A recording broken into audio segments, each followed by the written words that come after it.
Hah? Mau mamam nggak? Nggak mau. Mau apa? Mau cari apa, Meh? Nggak mau apa-apa. Jangan nangis lah. Dia kan udah besar, udah pintar, udah nomor 1. Dari Sompak Noto Jalimpo.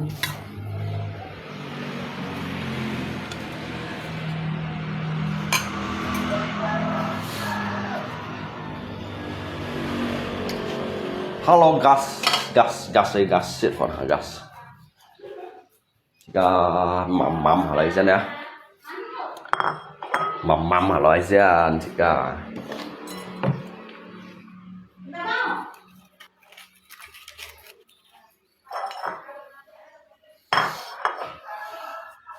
Oh benua Landa, kaya alam, kaya budaya.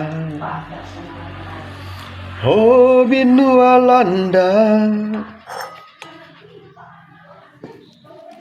ayung gagas ke kampung kai. Ceramah mamanya.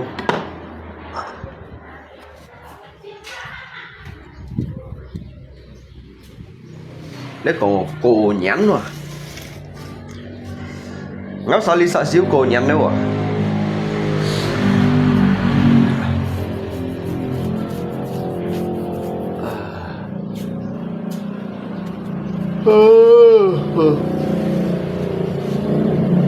Cô nhắn như thế mà xoay thêm bản rồi là nhưng còn xoay thêm bản à.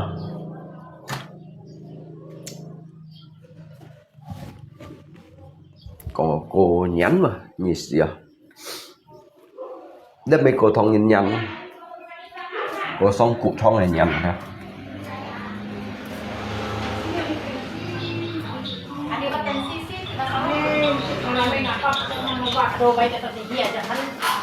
Mau apa dek? Hah?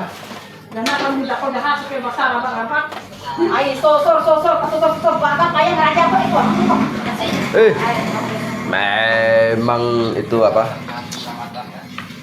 Apa? Yang biasa orang bilang tuh apa tuh? CEO yang dari Malai. Pulang dari Malai. Memanglah CEO.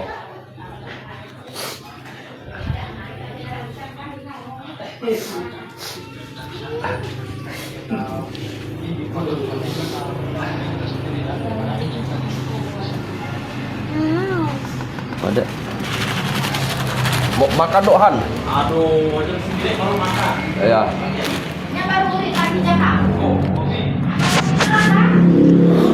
Dah ke tempat almarhum do. Kita macet. Oh, macet. Pagi. Di Bengkayang nih bang, sekarang mah Naik darat tuh Pak, orang mau kemana-mana. kalah di Jakarta. Macet. Iya macetnya. Macet berapa titik ya? 3 titik. Kalau kita mau pergi ke pasar mah pagi jam 3 subuh pergi kan, mau nanti sore baru sampai. Makanya nanti mah mau pakai helikopter ya.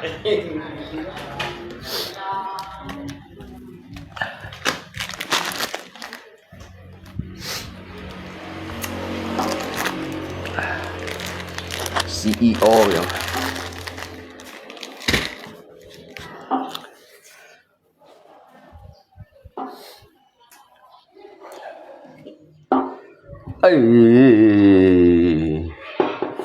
Cái nhựa này xìa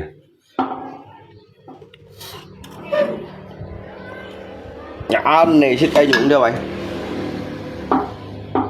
đến sao sắp sụa lượng lụt phút đâu cuman ngay ba 10 nhân set. Udah masak ini ya? Hah? Udah masak kah? Nggak tahu udah masak belum tuh, lihat lah. Tapi dilihat udah terlepas dari Udah masak dari tadi masaknya sini. Dari tulang-tulangnya tuh.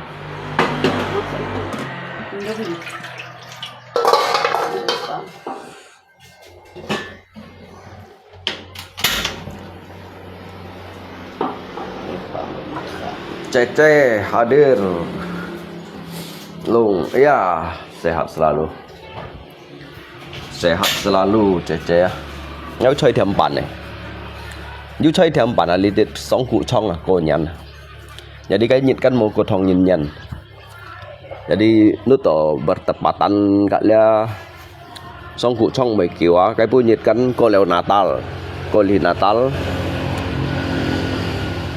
Tu kotong nyen à. Jadi cái thong nyen món này có tu ko leo song cụ trong này giống người đó. Chỉ có liên tiếp như mấy đi. Hát bảo leo giống người đại quá. Jadi suy xịu chạy vào đó passion thân cổng bên à để suy liếc cái xịu chạy vào leo không hay tốt lý xí mày nhận được có Hồ Lan nhận à Nhật Bản nhận à Âu Châu nhận à Quan nhìn nhận à Cổ Thiêu món tốt lý à như vậy tí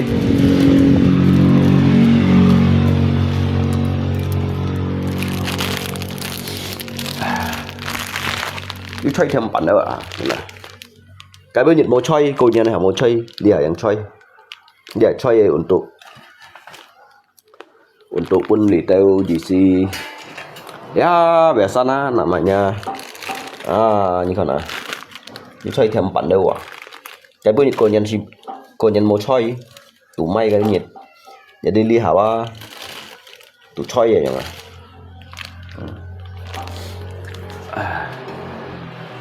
cái nhiệt căn mô chỉ có mô hì cổ kia thông nhận rồi đó mấy mô hì cổ nó ăn khuyên đâu à cái hay chấm này cổ chỉ hay còn không xin mô mày họ chỉ các khu thầy chỉ phải sale bắt hay một cậu rồi còn nạp ta lá cái chú gọi cổ thông nhìn nhận ha cái chú gọi cổ song cụ trong nhận đâu à các khu thoái ăn phải sale bắt hay đâu bảo là gì kinh trì mua mày hỏi như vậy tí hồng chín kinh trì mua mày liền chín không mua mày chiang à liền hồng chín mua mày thiang à chứ mày打双峰là kìa打双峰rồi đó bukut naik angin à打双峰à bukut naik angin hàm đó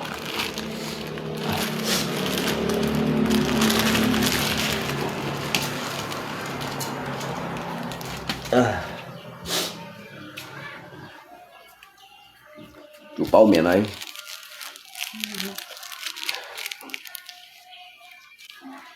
ini enggak itu kan nanti dia enggak Tunggu aku mau cari tempat.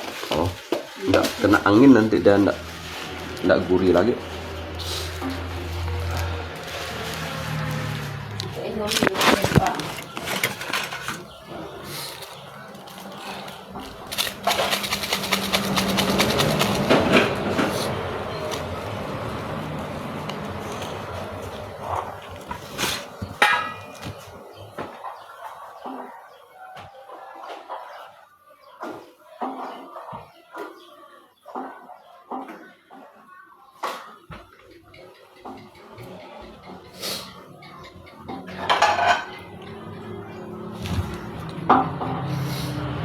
hồng chín hồng hết mô lưới hồ bần kênh lếp nhãn kiểu mô lưới ngã liếp liêu họ sẽ à nhãn kiểu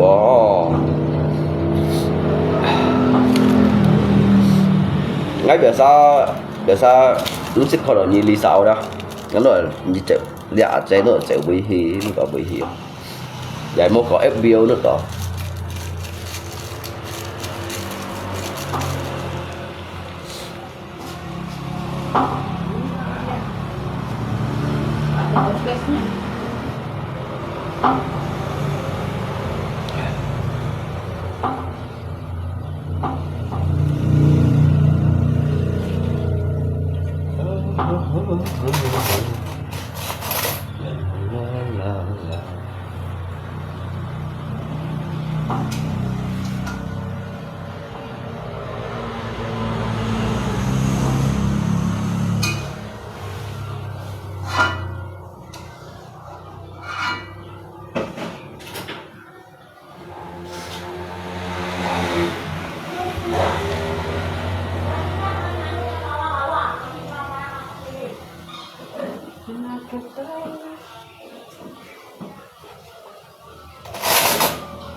pele tinte ke pele. Ui. Bukan mu kan? Ai. So, ibu lagi ya.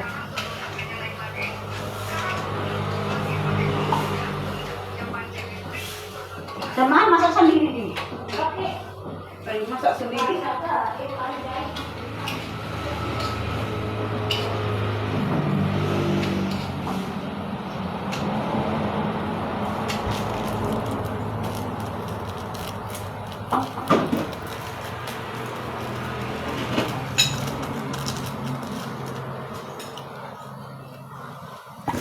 Makan mak tadi. Kan?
Đây là tạo sống phun này nhìn lộ mai phèn rồi lại nhìn lộ này thấy nhông không lộ nhìn thấy nhông không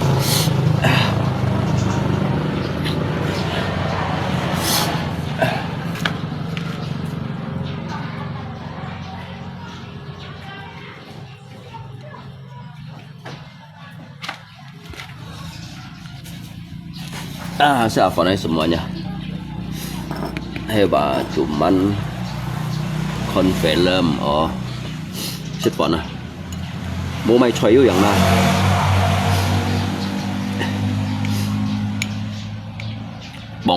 bằng cả theo xính phú có liều dân có yếu lượng xăm theo lấy chỉ có hạ coi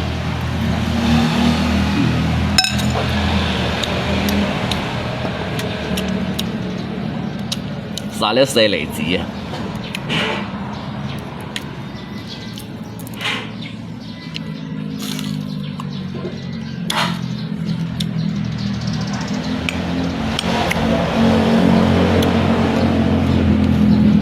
狗面，这美的，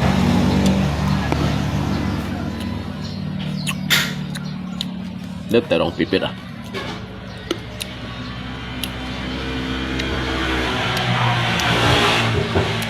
hay gọi lết thiêm này hàng quầy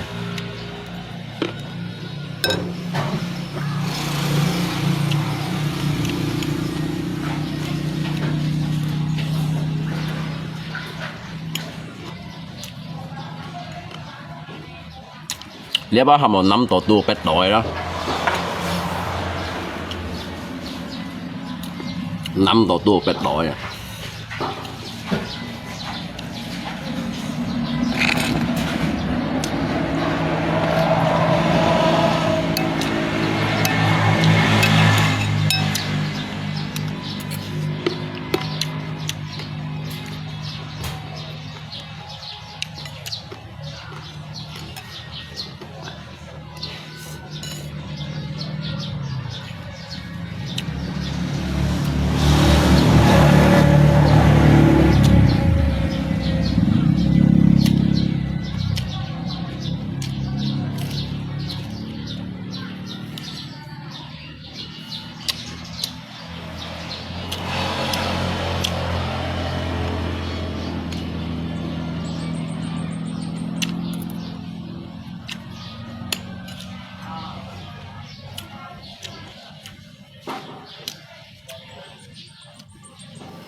Mấy đi ra sao phần hồ chứ hả? Mấy ngọ tủ luôn hả?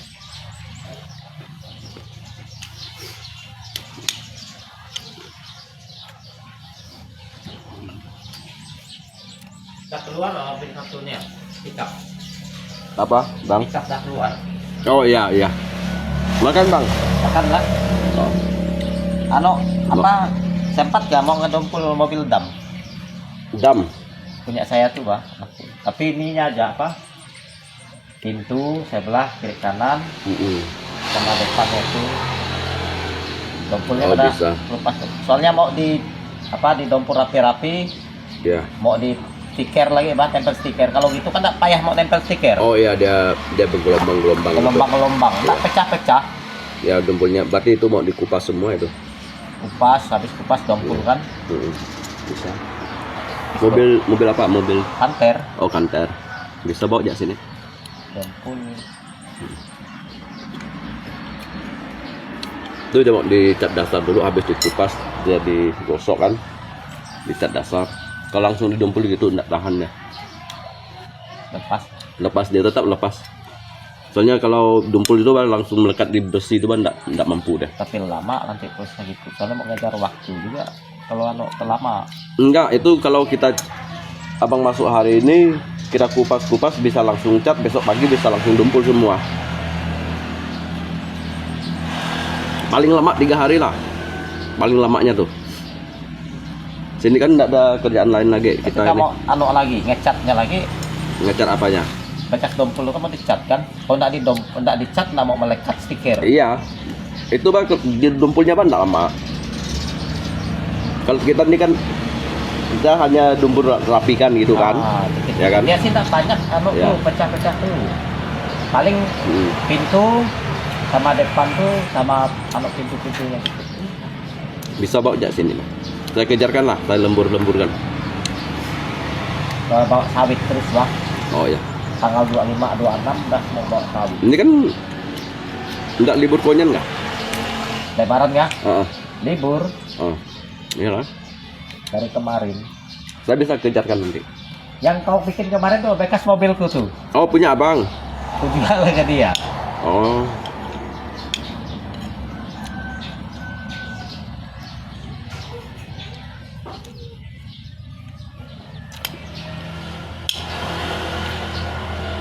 Kalau ngecat paling dia ngecat. Dia mau tempel stiker nanti dia bilang. Itu bang kalau kita kasih cat dasar, kita dumpul, habis dumpul kasih cat dasar lagi gitu. Cat dasar, cat warna kan. Pakai Iya. clear juga ada nanti. Pakailah. Biar kalau nggak pakai clear kurang melekat kan cat atau stiker kan. Bukan masalahnya kurang melekat. Tapi kan enggak enak dilihat gitu, Pak. Tapi kalau mau ditutup pakai stiker semuanya, Memang semua mau tutup nanti. bisa juga hanya langsung kasih cat dasar aja gitu, Pak. Ditempel. Nanti Tapi kan cat dasar kan kasar. digosok. Dia kalau cat dasar, aku lihat kalau kita habis cat gitu langsung tempel lah masih tak kuat melekat. Dia Iya. memang ke clear tuh kuat tuh nempel. Dia Harus mau ada clearnya. ke barang yang licin tuh, Pak. Dia licin tuh dia sekali tempel kan enggak ada porinya lagi dia tuh. melekat Enggak dia. ngandung angin gitu, Pak.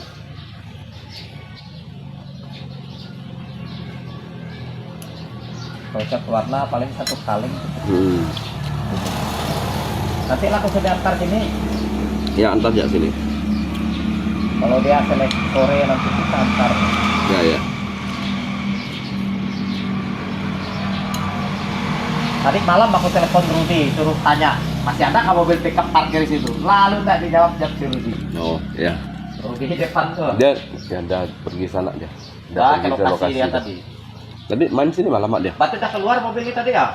Udah lama. Udah lama. Oh. Barang Mbak, saya suruh mereka itu ambilnya, lalu dia simpan sini kan. Lalu barang-barangnya enggak dibeli meh, dia langsung bawa pulang lah. Dia bilang nanti belinya gitu, Pak. Barang nggak lengkap, dia belum beli kan? Enggak ada barangnya. Aku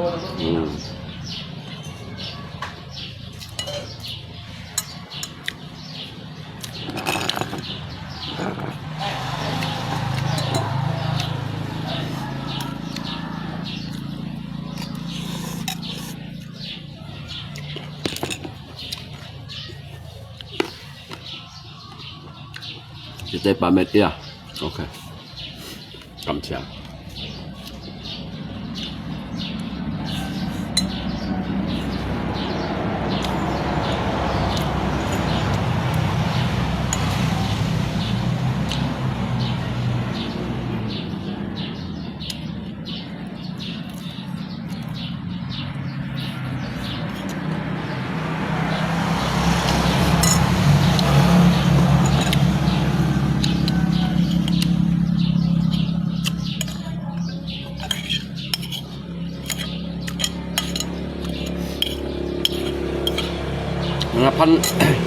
Ngapan di tan rồi dưa à quý rồi dưa nang cho dặn này như nào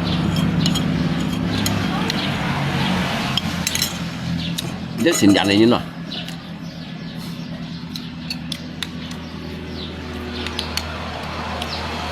ai hidarit nu yang dua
Kamsa mai kamsa.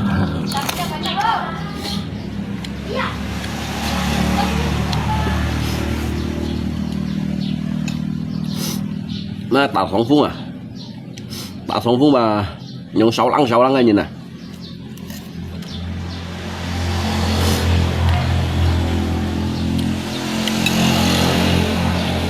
Nhất tạo sóng phun dùng 6 lăng như một sợi mũ à?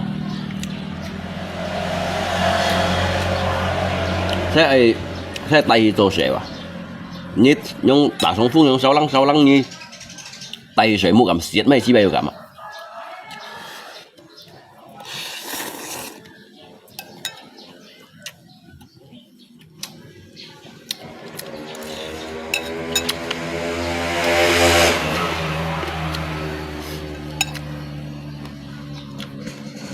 Mua gì vậy? Mình đã toàn pipit acid.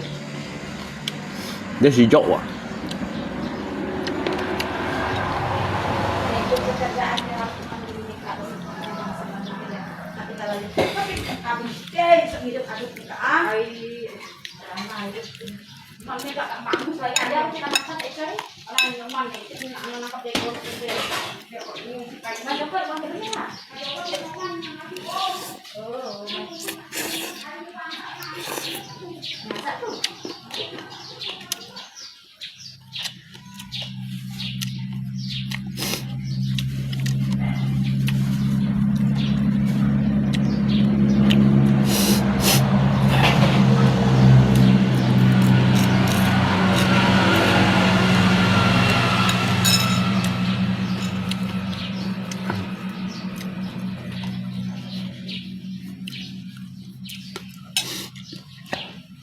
Ngồi dạng ngồi đồ.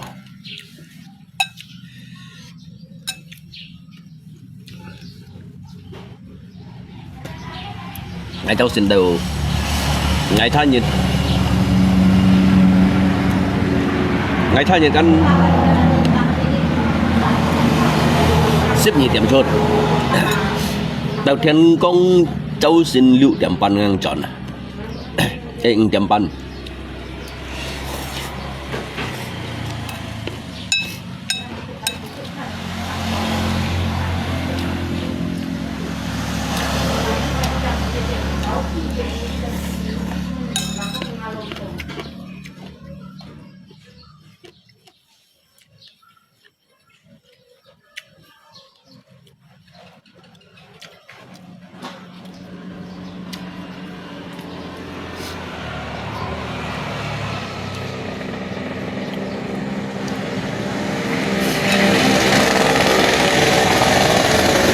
bunyi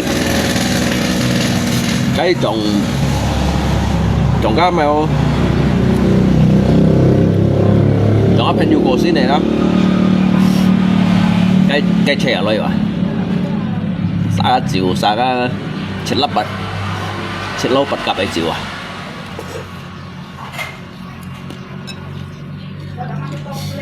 như bệnh son như để như khám mẹ là như phát chiều à như ăn gura sẽ lo ya bên này nhìn ya thiếu nữa mình phải cái gì cái gì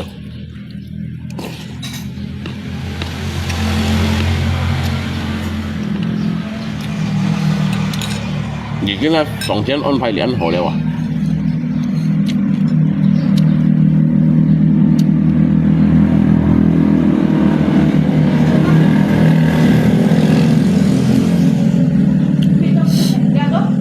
！Ai dulu tak betul sedang.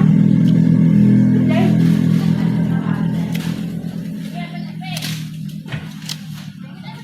Hah? Lumayan enggak sih?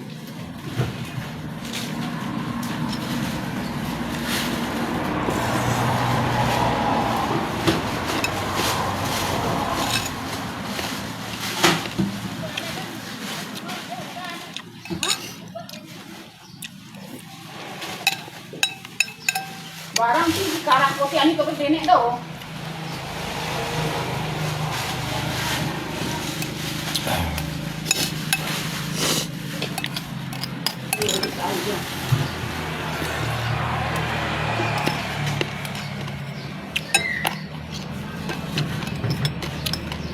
Cấp terong pipit ah.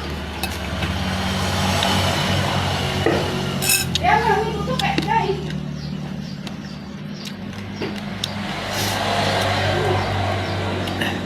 Hay ba? Dia dah satu guys. Satu dia. Ngay thì nhị giải hả? Ngọc Anh thì xâm dạ cái thì nhị giải hả? Để đồ em sáu lăng như này đều lý hậu à?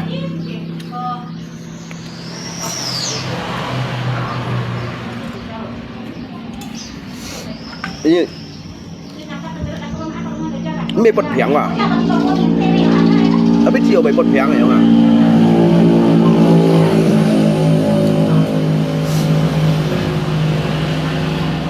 Bây giờ nào chỉ thùng thôi không ạ? Cậu chú bị lương đâu chịu. Tí bây corona đó đấy à? Xin chủ đây corona. Xíu đây. Mantap. Mày xem.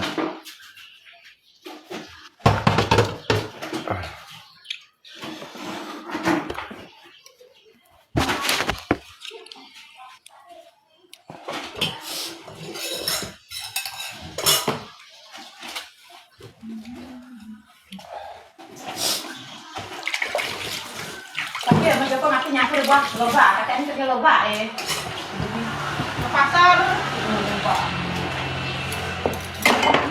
Ini mati man gua loba nyanduk ke Quran tak kan. Loba mahal loba. Jaga mahal. Makanya kasihan ini loba mahal. Kalau makanan masih betul-betul mahal. Sayur itu bah di sini bah jangan cara Cuman apa loba? Bapak apa jangan makan tanam dulu. Ayo kan nunggu cek pakai mah. Kalau mana ada nang. Yang ada asal selesai.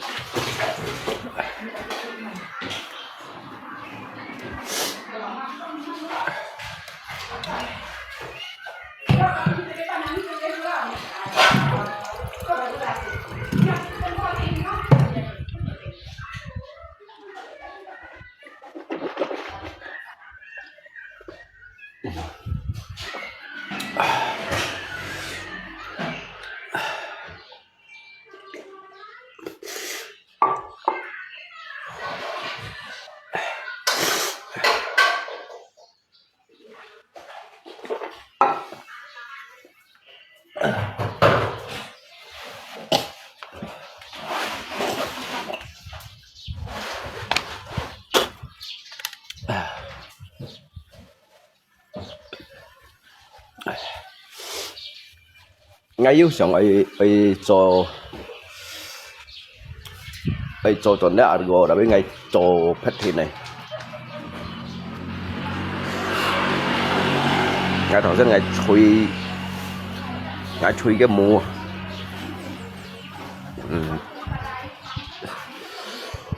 我rành chặn cái mùa xin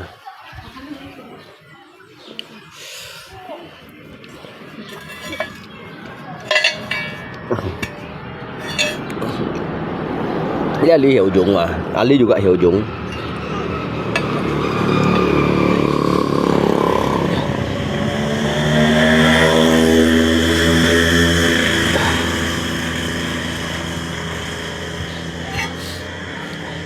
Cakap tu kakak Pakistan ni ket bai hung thi ni na. Cái gì các Pakistan ni ket bai hung thi à?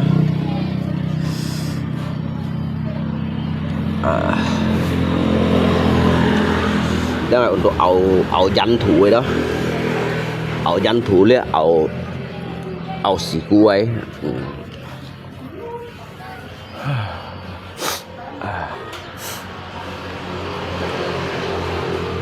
Cái mù giống hình để xem cái mù à.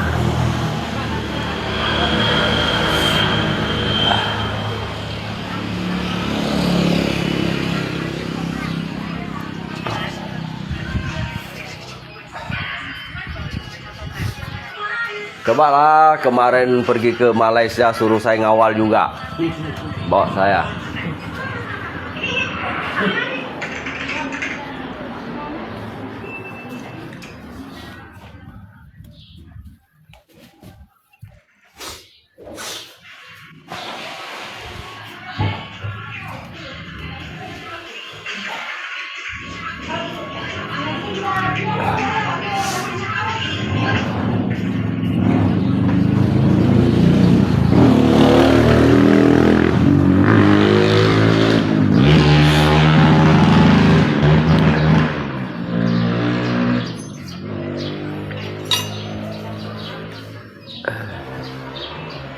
Chanh kìa này.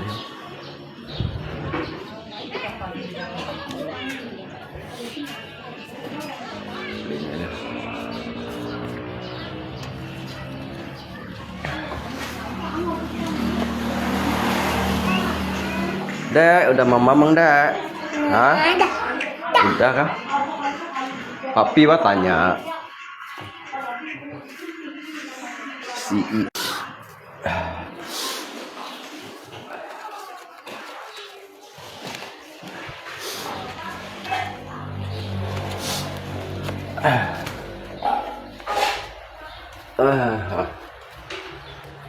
Nó được thò lại xem sẽ đọc bọc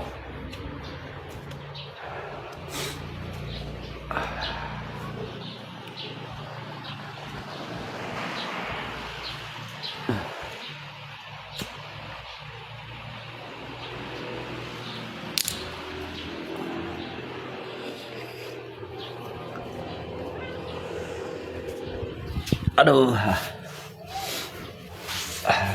xong đi không ở đây chân xong đi bỏ chân này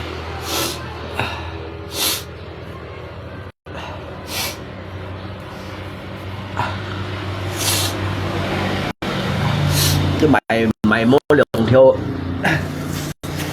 lượng theo ung phủ cái mày mô lượng theo ung phủ đó trong cái CEO nhà mắt đó có mua gì ở ngoài mày ung phủ à mày mua bánh cái lò 전 근데 저는 요 만돈 뭐 저기 CEO nhà mắt đó là như vậy gì à cái gì cũng xí rồi cái xí rồi mình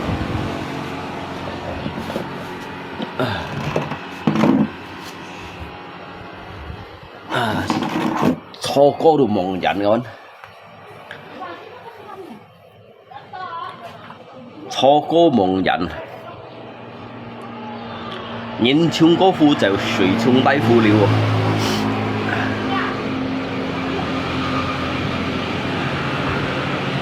呢隻拖呢個蛋糕你話望落啱入內容㗎。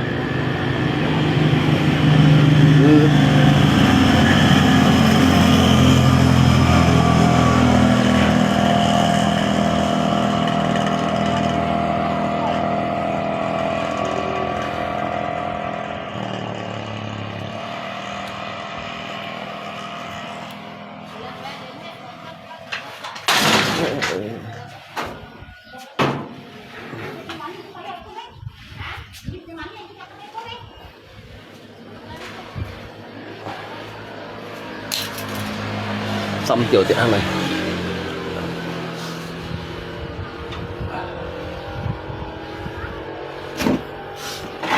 nhảy vào cái thằng đó nga xây phổ đó xăm chạm vào khu liệm kia nó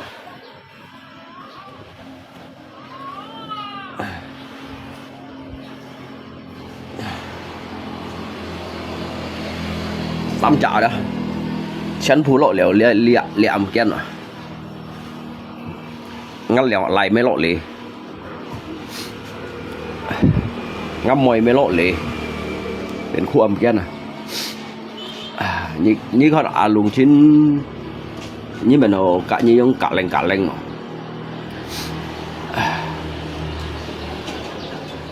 kéo ra cả ngày mai ngày mẫu mày anh kì trong 4 ngày mày bữa anh bạ chen đâu rồi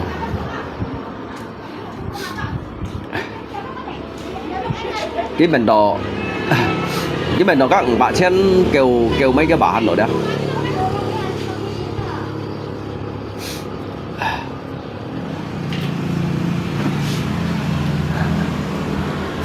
cái là cái tài ly như nào cái tài ly hắn dùng léo hồ lô thiệt căng à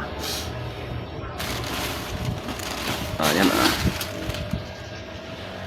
để đi nay thân xăm sen bản thân thì xăm sen bản này 병 phi thùng 병 phi thùng nhà đi cái lên dán cái mới khó cái thầu nào dùng lên dán này hả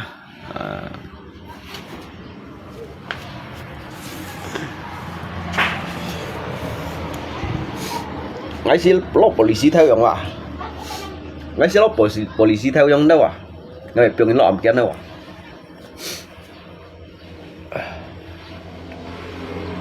병 là xây phò yang họ hàng này hả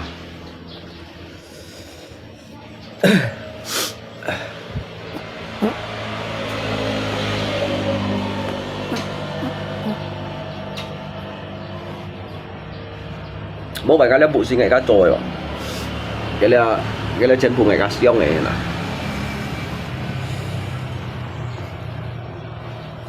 cái tặng gọi là lì ba chân phụ ngày ca trồi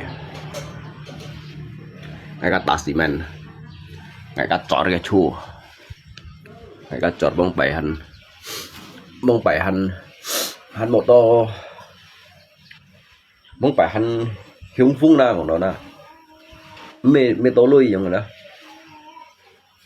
chứ hiểu tôi cần đang màu cổ rung xỉa bà ngay piong ngắt xây vồ rồi bông bảy ngay khu ngắt xây vồ ngay policy theo đấy à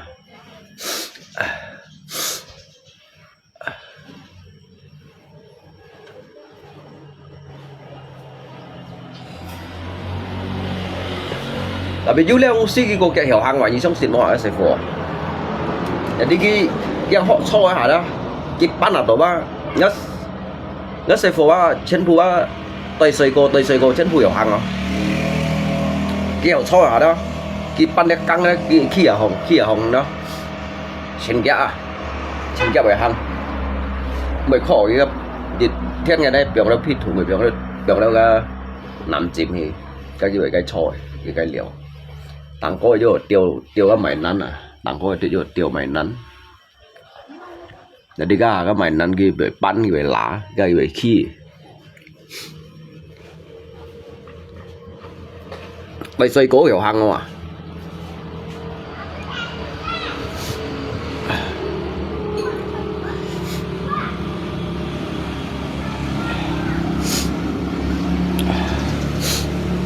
lấy thấy xịt chịu xịt xong này mà nhân luôn có vẻ eo nhân luôn có cây bèn kẹt xỉu nhân vẻ eo mà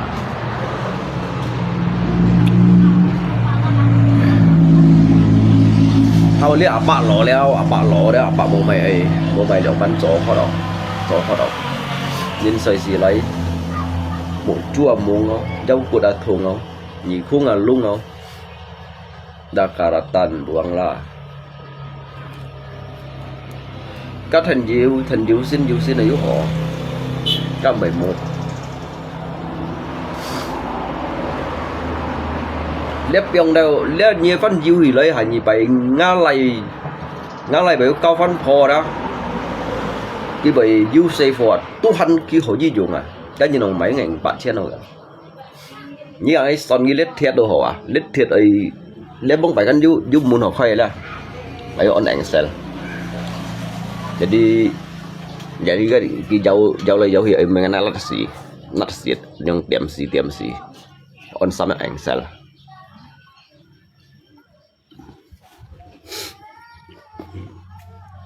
bạn xem gì còn mấy ngày bạn xem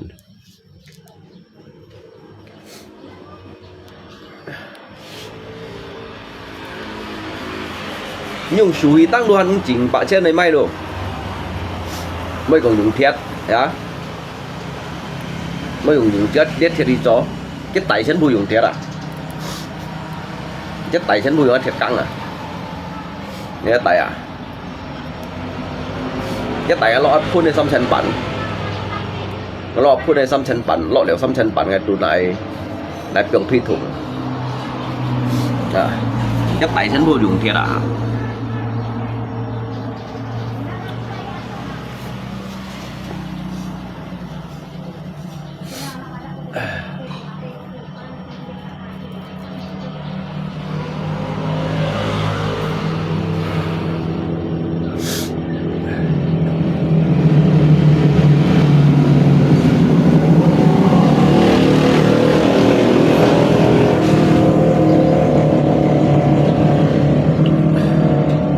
cucumu udah enggak zaman, udah model baru hai. Kalau dulu ya may model baru, mau lu ya may trong bạn dùng lea đéo. Phải may đúng xin mày lui chỉ sao. Như mau lui nhìn baru đéo. Như mau lui à. Còn mau lui còn là như model baru đéo. Mày model lama. Đó là học cái lo săn tuổi chậm trụ rồi. Chúng ta sử dụng điện thoại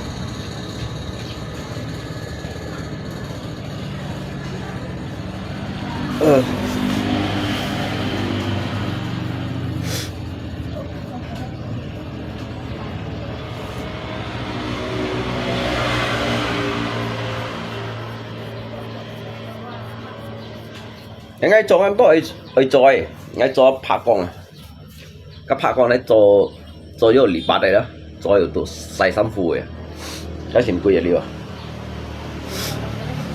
cái vấn đề mua mày kín sang gì cho đấy à cái lỗ xích đồ như thằng lấy cho đấy bệnh cái bác cái mua mày kín sang gì cho thì cho mày cho bụi hết rồi cho nè chứ bố mày chỉnh kín cho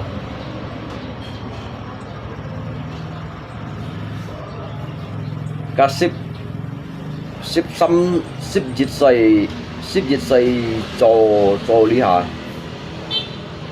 cho 40人左右呢種嘅有票。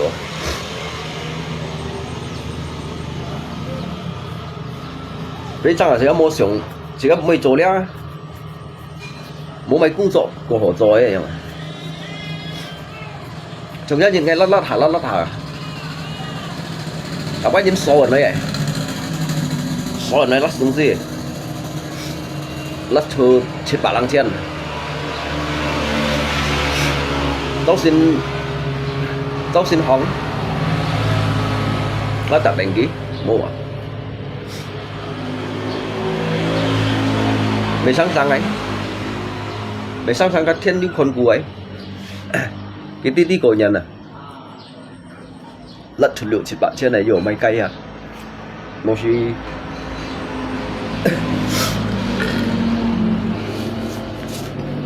các thiên một trận muốn chi lũ à, một trận những cái lũ cái tí chỉ có ở cổ nhà thôi hả cái vậy bún đâu xẻ lại hả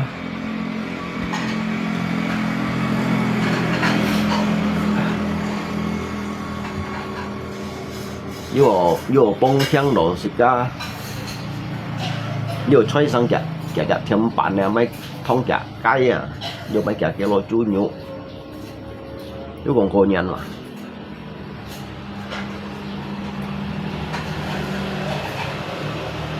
thực际上是個咧人個人是冇嘅人安排本錢哇，上是個咧人個人咁長期人家不靠拜人， Kalau cái liên nhìn cô nhânว่า chân phụ kêu sao thông chu thông kêu thiểu ở đây đây nhìn nó ngắt kêu mấy thông thiểu chu cho ngày mùa thông ngày mùa may cái bể phun này nhiệt thiểu chu thấy dòng Phật không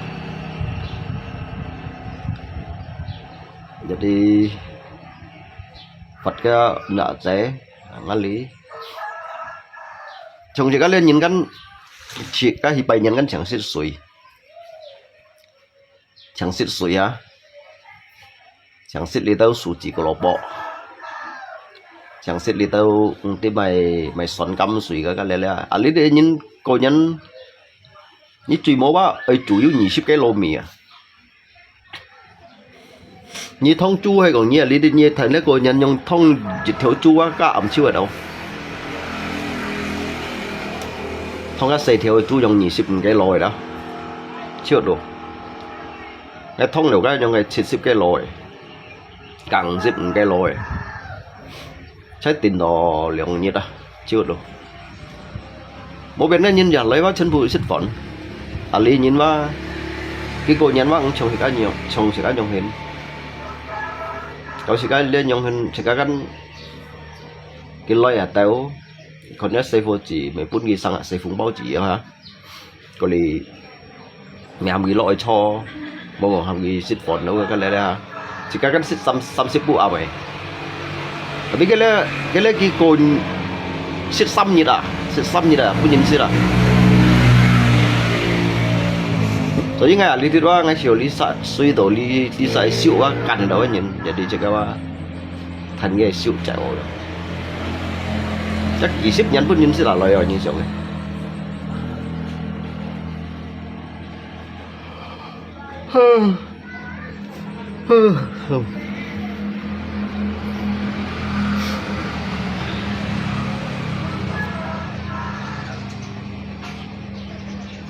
Thôi đợi bút xin này.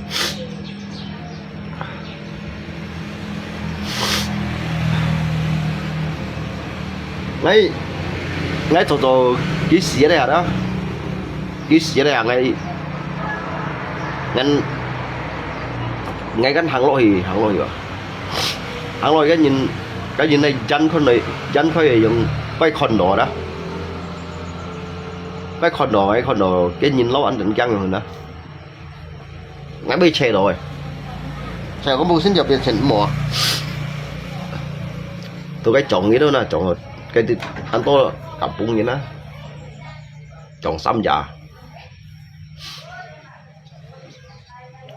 cái liệu thay nhiệt bún già ngay đồ hìa đều muốn sống bạn điểm trúng hàng nghìn chọn luôn thay nhiệt đây á un bút thải trên như đây tàu thiên quang à cái rằng măng mày hả có liệu cái thì nhị già này ngay tôi chọn thì ngay chờ con bữa xin chỉnh một chờ chỉnh món ngay hoàn phát hàng chọn con mày liệu chỉ cần một cổ giả thì là phần nhìn bốn cái lý sai nhìn cần một cổ giả thì sẽ được một tạ chữ mà tạ cái mày một tạ chỉ con phụ này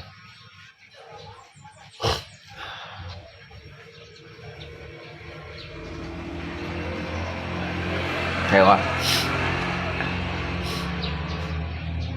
ta dùng cái ngay thay nhịp chốt gắn chốt liệu cho đây xẻ liông kéo sang chiều ngày ôn giận thô đầu thiên công à ngay cái tên ấy xoáy thằng kéo sang phong đốc phải nhiều cái như thế cái chọn yếu của măng hồ chọn yếu măng hồ không cái chọn yếu kiểu hạt chọn nữa không ạ cái không bị lôi chịu shit kẻ bạc tôi đó nhân bỏ kẻ bạc bao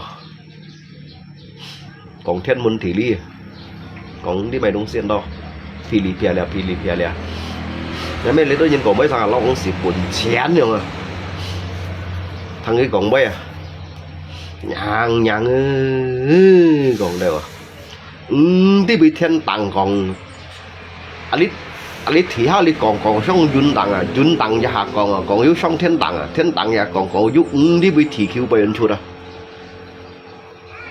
cái còn yếu đi còn bị lọt thải hỏi tụn nhiều à cái đi bị thải dũng số mấy yun để tập đấy nè gian bọn ôi trời ơi chả chi nên cho nó chi nên cho nhiều sao bốn nhỉ cái chiều đó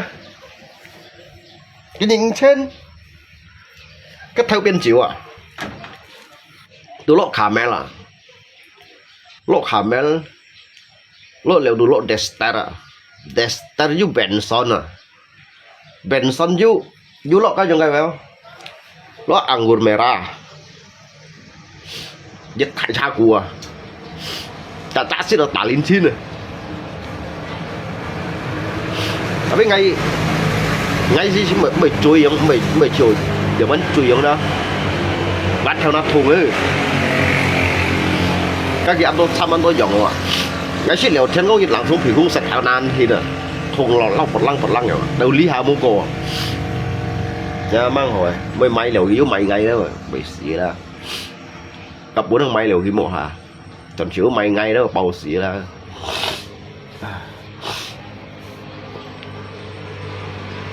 kena suara chia này quá chào bác hỏi cái cho thiên con à cho thiên con ngày hàng cái kiểu phủ hàng mô mày chuẩn đeo chín này xanh gì ngày chín này xanh gì đó cái nội hiểu nhau chín này xanh gì các cây mà buồn chút rồi bui chú này có tay ở nơi nha mà kéo sao mẹ nó nghe theo cây má rồi để cái cây má cái cánh nhông in được cái chìa đó cái chìa đó cái dùng chìa phát xeo rồi ạ jadi cái ngành đi cái xanh kèm đó tụi nó cái cây má rồi ạ ngày hàng ngày chín rồi cái xanh ngày chín rồi cái xanh cái kiểu liêu gì đó cái cây má hạt đó có tay ở nơi kia cũng rồi kia đó sao cái nháy mì sao muộn đã có mặt đang gà kìa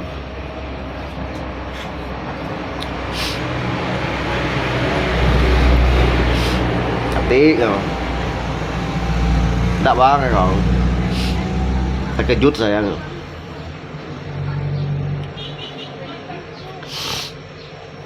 ngày bữa các cây bữa hạt đỏ ba ngay juga pun các cây hạt đỏ cái xanh tuổi bụi ở chỗ đó có tay ở đâu mau kalau lupa aku juga mau pergi lewat motor cả mày xe mất thổ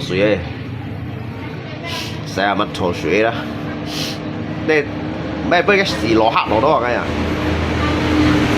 ngay sau đó ngayขี่แล้ว4 โล sao à ngay chỉขี่แล้ว4 โล sao sang cái con đều lấy 4 โล đó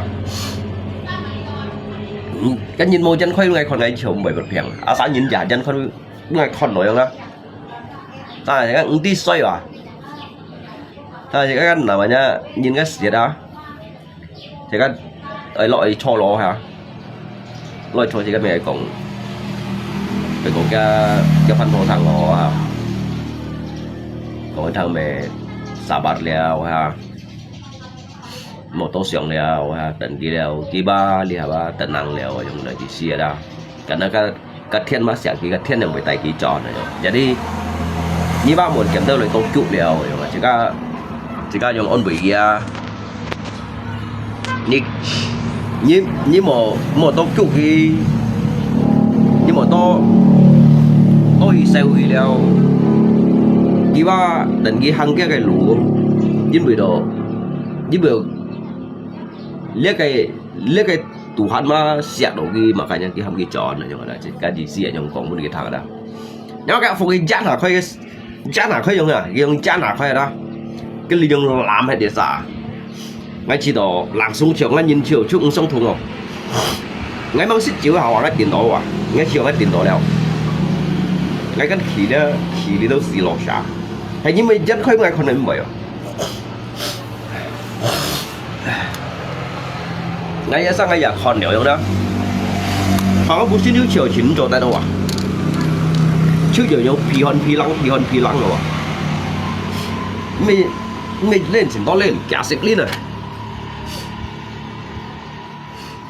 đi ạ phố ăn đi cả ngắn họ dạ đi cái điều anh nhìn cái câu lý giải là chỉ mày jadi bố mày ăn khéo rồi cái trụ cái búa giờ dùng cái trụ trò đó hắn sắm pin ấy dùng cái sủi tu để tròn nó cái búa jadi kia thành cái giỏ nhìn trong kim dù lần đông à tại này luôn rồi đó jadi cái giỏ nhìn gì cái chọn cái giỏ thì léo kịp 10 chỗ léo gì xí đó cái gì xí kịp 10 chỗ léo một cái chiều và chẳng là cái giỏ nhìn ngăn lại thì chìm kim ngăn cái chiều mà du lịch cái ngăn kỳ chọn giỏ tỏ thì cũng cái xe phụ su á cho buộc cái lẽ ngay chiều cái lui chìm kèo léo đó thì tôi chọn nào à cái chọn gì cái 병 chiêu quân kỳ vào các đồng sĩ à dịch nhập tốn cái một chút à trong lý hạ như thân ngay cho liệu ăn kiểu leo rồi thì cái ngày ba tùy xin dùng nhẹ nhiều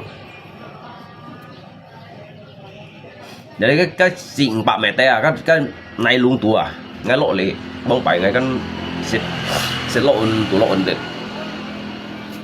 thế khuyên mèo tì cả để sao tù lộ đấy tiệm một lá gì à tiệm kẹp bạ chả tù lội jadi cái đồ cái chó lấy cho hi cái nhà các kim luồn vẫn liều niệm phát à cái giả lụt này đâu à cái hàng yêu phù bung rồi đó bên dịch trả nhất rồi đó còn cái lòi à dịch trả nhất trong còn cái lòi cái kim à cái gì hay cái kim gì bọn cô cao à chẳng xỉn bạ chết à à cái đồ cho cái bùa nè cái kiện cho cái bùa cho cái phân khoai cái lượng khai rồi cái phân khoai cái lượng khai cái đồ hầm cái chín chít cái hung thì đâu thấy gió tội hầm gì lại đi trội không nào để đi cái cho lấy cho gì dù khuấy tiệm mà dù phân hong cái xì dân rủ co hong cái xì dân rủ co đó sung sàn này hong liều rủ co gì cái máy mổ cao à giả máy lượng thông mổ cao cái mổ cao cái bút giả post tháp bút nhật posting này cái gì mang du chỉ trả lý phải gì cái máy giả máy lượng thông mổ cao cái mổ cá bắn chỗ đó nhìn xịt điều sao nhìn dân đồng gì không sao nhìn dân đồng gì chỉ có chuyện đi được theo về gì就去做那做是做mổ cá就mấy mổ cá mấy lượng thông mổ cá dịch dân nhìn hết các trụ bụa hay đâu bị ô bị tròn rồi hết đâu các nhìn các theo cá biểu hao bún gì rồi các si cái tham một cái tật độ chạm quỳ như này đó các cái quỳ như này đó dẫn thành các gió nhìn rõ các rồi lẽ khi mình nhìn dịch pan cái mình còn dịch xa nhìn mình còn lượng xăm xa nhìn xịn xa nhìn hay cái lượng rồng bóng gì xếp liệu xa nhìn vậy cái đâu cái mấy pun này cái thấy chẳng chỉ tan hay pun gì vậy bây giờ du ngày chờ du thấy lì xịn nhắn là lì xăm xịn nhắn nữa người ta đi xăm xì nhân cái chọn nó dịch san mới may chiêu thế này à ta nhìn cái dính san này may chiêu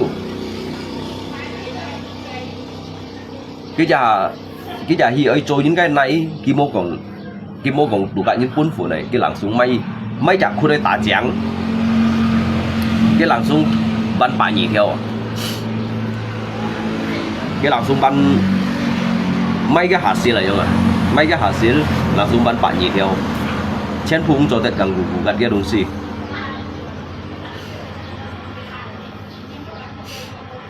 cái nhìn vào chín mèo chín hồ bố mày cái chín khú hả bố mày cái cánh dùng chat theo dùng ở đồng bên chat theo last ten last rồi đó cái chuyện mày dữ luôn ngay rồi của bố mày cái cánh anh hình gì si tủ kẹo đâu rồi đó tủ liêu phủ đó à dầu tàu đó mà bố mày anh sẽ anh hình dầu tàu ra cái xua ra ngả mồ lui rồi mà đó phải mấy mì rồi đó mồ lui cứ một ngày bà đang ra rồi nếu bằng chen mồ nếu lượng bạ chen mồ chồng tụ ngày ngã lui su chiêu chiêu ở mồ mấy mì rồi ra cái nhìn này đúng gì chỉ cao á mang một con ghi lượng ban ngoài à kết thúc một kẻ nhé nè nhưng cái sai bút bi hồng này à mốt kẻ nhé nè mốt ngay chiều mốt nhân đi xí nè cái sạn này bên máy siêu à cái chiều máy chuột bắp còn kỹ lăng thu cho cái thầy lục chuột này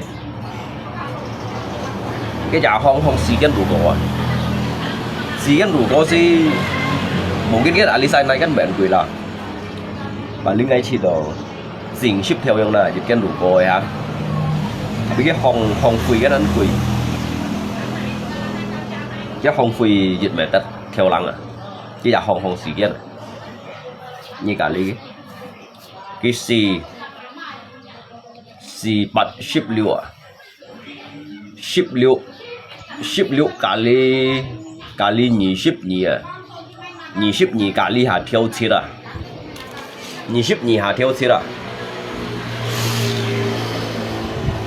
ấy nhì ship nhì ship liệu cả lý nhì ship nhì và phân đồ Belson à cái này đồ Belson cảเราsung chặt này cái son đồ Bel này đó cái ship liệu cả lý nhì ship nhì lượng hạ son lượng lên à cả nó cái tại hai cái đằng tôi mà dạ hồng mấy đại em lăng là cái bùa mấy đại em lăng à cái bùa trò hả cái bùa trò hả đó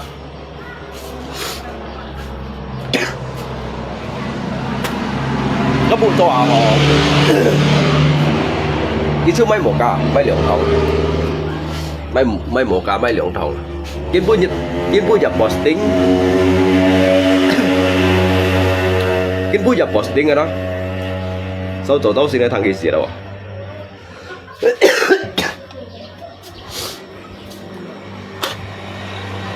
ngay saya kan di grup jadi nggak saya informasi grup ada ngay tu ngay cả nggak lột hồ cậu anh không dạ dia Pak Suan cái nhà máy một cái máy lượng thầu anh khen rồi thật đấy không như này dùn thế thì các anh đi tận rồi cái bắt điểm posting chết điểm lăng bắt điểm posting cái một cái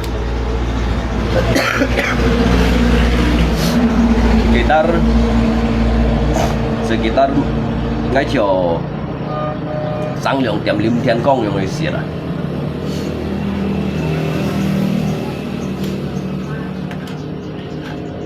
cho cái hạt nhau một chút thùng à cái một cái ngọng tôi mấy ngọng bạn hot ngọng là heo nó một chút mày hỏi không tin từ đó mày không gì kìa cái một chút thùng gì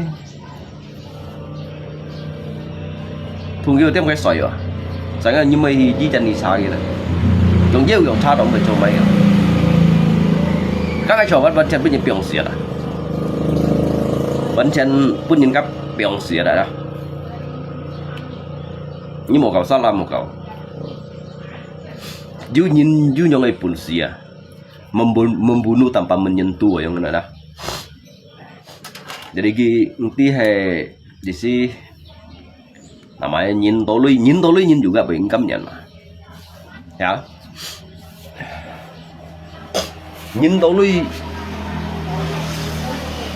nhìn cảm nhận như này gì á hay còn trọng hay lấy con quá các mẹ bằng lâu nhìn các biong xịt rồi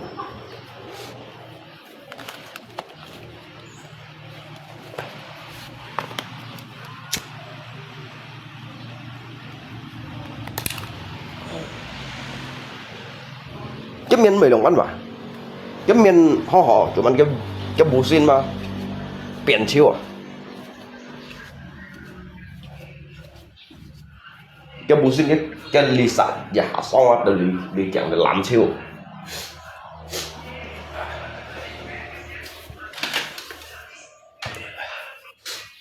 nên tình những cái sản tật rồi mà cái sản tật thì đúng xí một cầu như vậy nữa sao anh nhìn này đúng xí anh cái con như chuẩn hỉ chiếu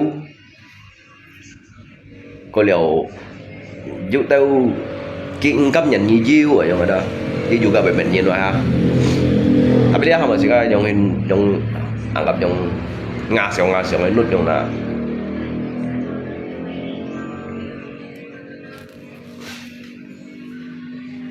cái nhìn thấy trong ngày của đang được bị bằng ngay cố hội ngay cả cái bác cả xin kiểu cả sức cô nhận ê hay hơi bên này ship nhận không nhỏ nhân cái chuyện hỏi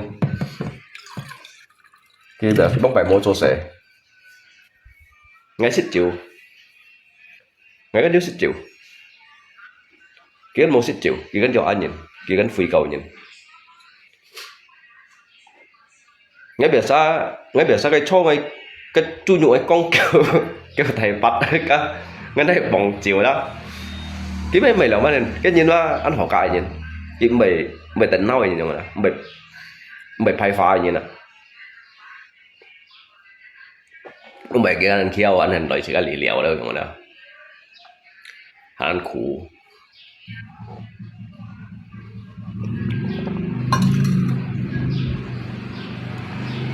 bố mày ngay cánh đi từ chào tàu mà lột hồi cánh xà lon cánh 47 cánh khay bạ lon rồi đó cái xà lú hăng đủ 47 mua một phim mua một phim cái xà lú hăng đủ lại sang cái cho à sang cái cho đều cái tận nó nhìn chịu chiếu đó sang cái tê ba suốt đều rồi mà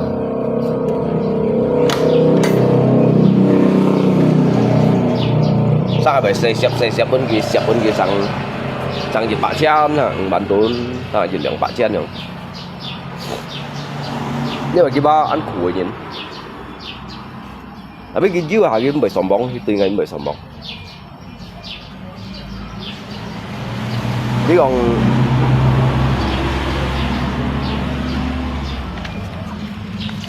còn hay còn những lượng sắp bạ chen những hình như ta cái điều khơi điểm màu cái hong lý si cái rủ cổ bụ đó cái rencana cái khơi mini market đấy khơi mini market nhưng giờ sang ngày thì cái ngày sinh ra ngày xe cái boss của London nữa jangan gitu lah barangga ya có lẽ ăn khủ cái còn ngeliang ăn khủ không ngay chẳng phải như chia sắp bạ chen này đâu còn chỉ có lòng sao một cùng tụ chia còn lại pun như này đã biết ngay một kiểm cái lui ngay phiền gì đó ngay cầu kìa cũng một cùng tụ chia còn tụ lụ chỉ cao như vậy tí rồi còn chỉ cao khiêu hà liều nhìn chúng mình đi hả sẽ sama juga sih bukan liều rồi cái cung nhìn bạc có cha cung như nào Sam khay gelondong à Sam khay tempat ada Sam dak khut yang chẳng Sam dak khut wah cái cung nhìn bạc có cha cái cho 24 jam ya bọn ship à đi trả li bay truy môi và sao ship lăng sang ship lăng sang yêu on lăng sang trả nhất cái lò lăng à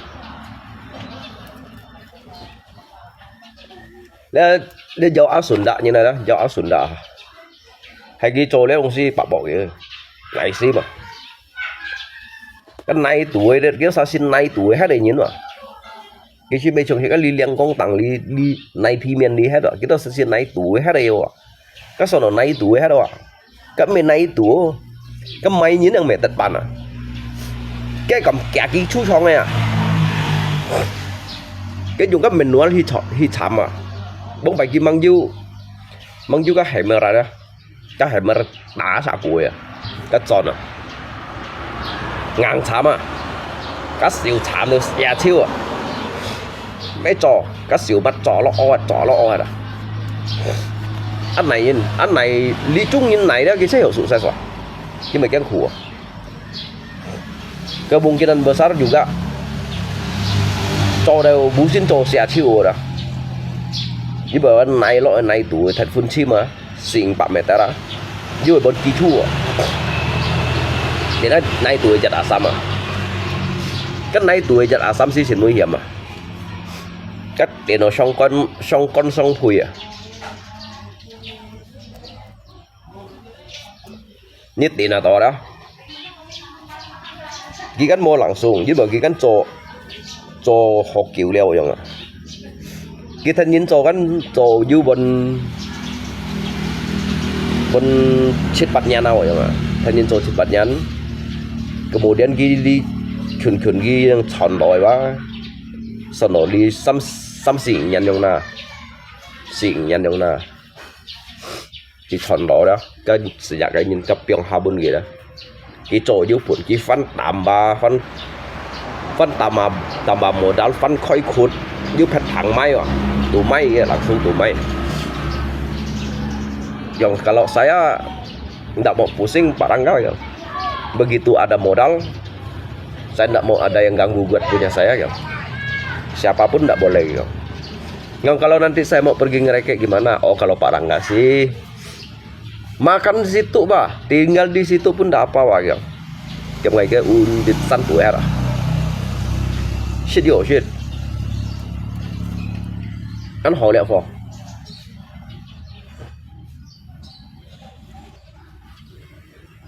cái kim nạ chuột à các xả 4 con à cái xả 4 con ấy đi kiểu to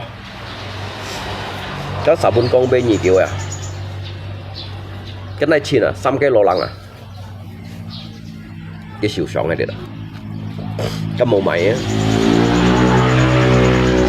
các kiểu giúp của nó là cái khỏi giúp biong kim à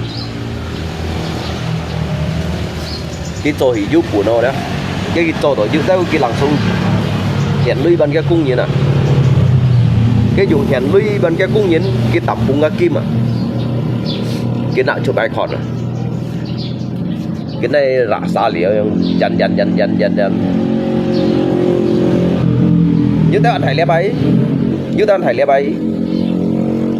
bấy như trường kiểu chỉ cũng ăn thầy ấy chỉ xả 4 con à xăm cái lò lăng à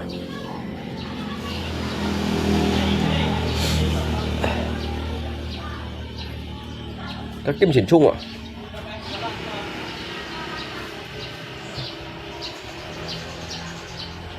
tiếp theo được chuyển lùi siêu à cái mấy cái form ngay chọn điện thòn cái học ngay chọn điện thòn điện thoại liền này Malaysia mày Ali tự yếu sao chứ chuyện là ghi thì Malaysia mày thì moni mày Ali mày em thiệt nhỉ Malaysia nhong theo lăng Ali nhìn cái máy kia mà lo may cái dùng à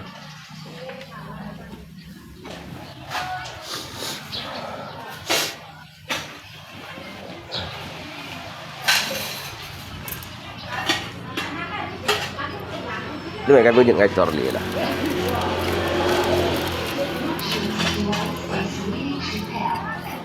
ini mereka timbon lah dia sian yukim dia tulok dia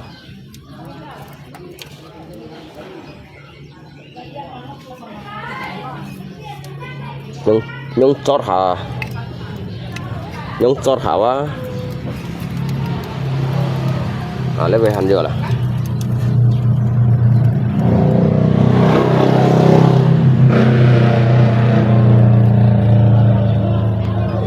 往嚟嗰些嘅金水啊，你要好多隻用hình như này khẩu miền này phân rạ sai cái mấy chàng kim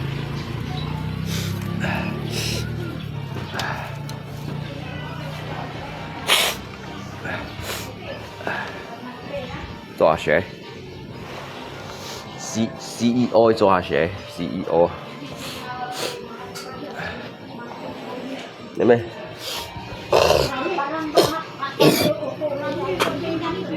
mày mua lượng theo ủng phụ à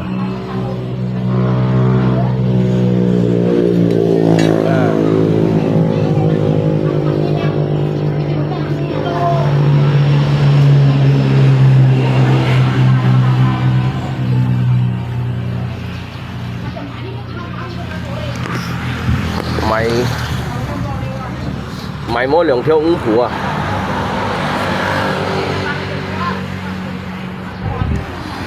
mỗi lượng 8 條角啊，200包下鬼，買mỗi 200千兩幾絲，我用mình nhà mar đâu có một gì à, xấu xí à, mày xấu xí à.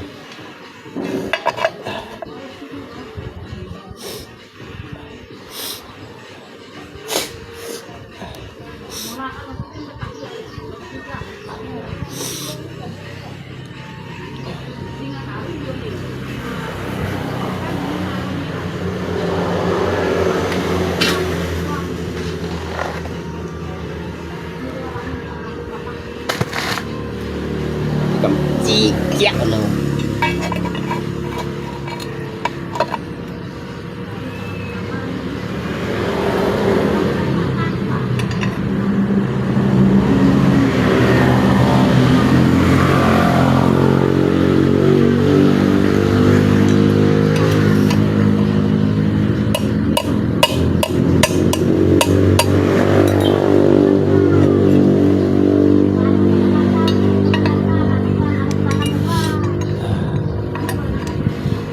mỗi lượng theo ủng hộ cái cầm cổ cái CEO à người xỉa con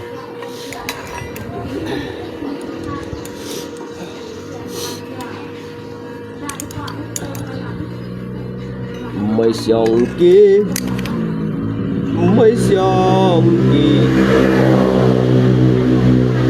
chỉ chung nhau sòng chân lấy nhát cây xin thì nhìn còn phun diễm thêm chu chẳng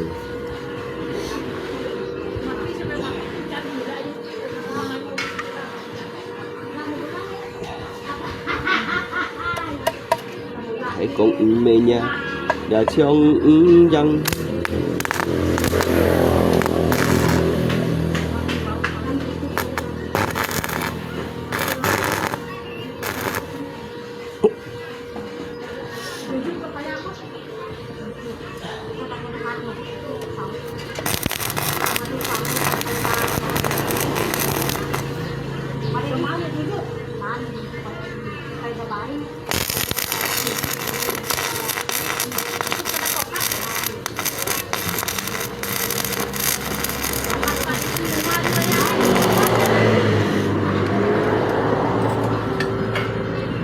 nhắn mới bị kịp xịt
买2包吊架，熱白頭角，3包馬奇蓋，個嚟還要夾條個落頭鋪，用啲 CEO yang menyamar aja sih ya, nyari kitsi ya.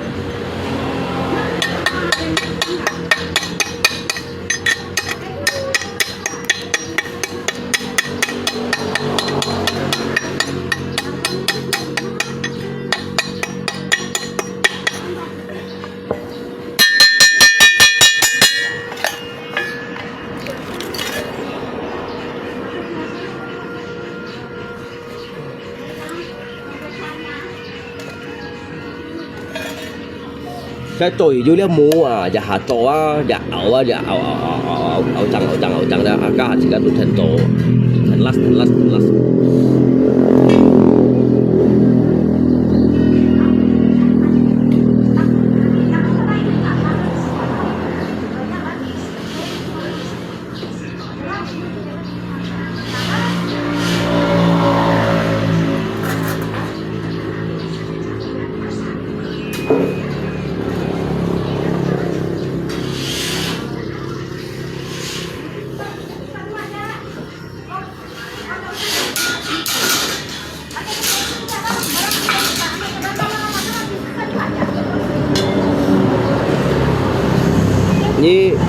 Như một thằng ngay có ngay si Pakistan Liban nhân ma một đến chia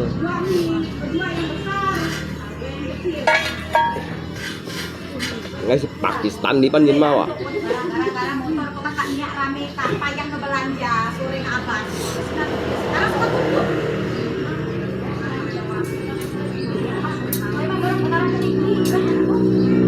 cái xe trôi ảo lắm mua rồi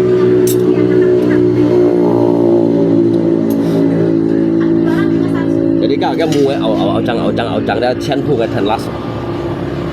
Cái gì me CEO yang menyamar ya kawan. Kak.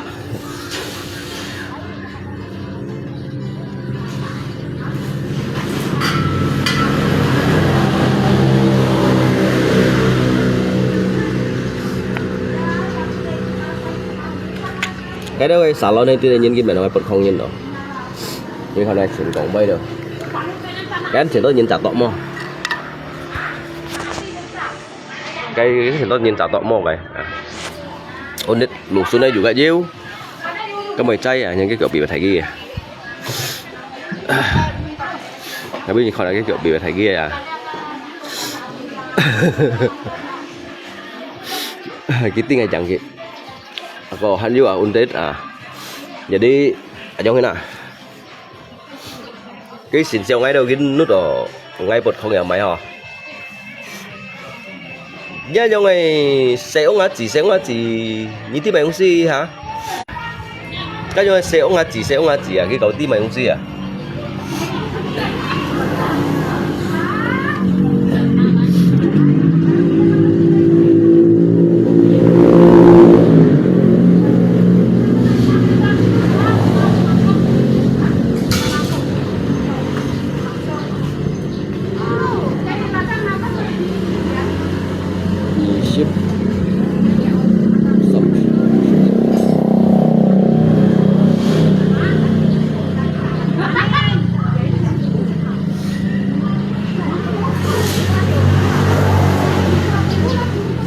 cái cầm còn cái CEO ở gì vậy? Cái CEO yang menyamar.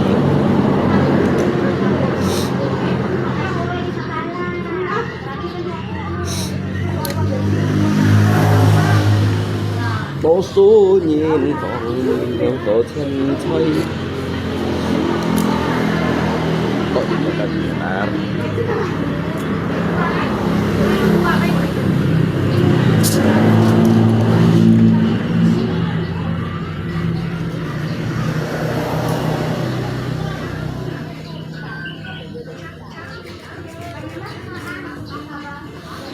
Cái chiêu cầm còn cái CEO à như vậy mày liệu báo ha coi à mày lượng bao hà coi có liều dịch bao tròn bị biết à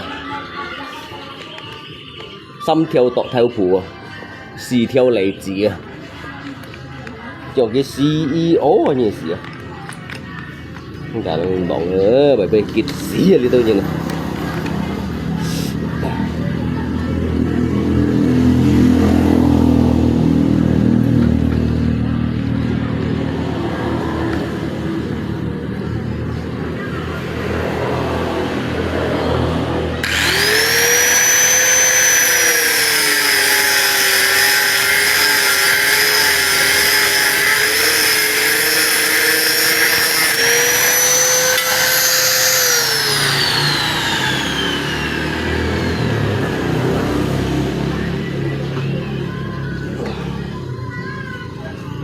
xí rồi kịch xí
mày muốn dùng thiếu thử cọ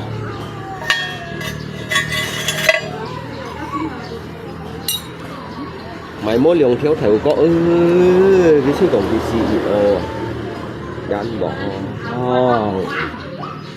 dùng bán hỏi dùng đến做事情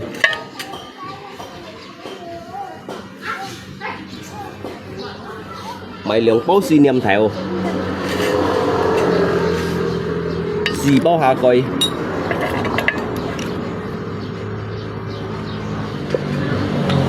chú còn cái CEO à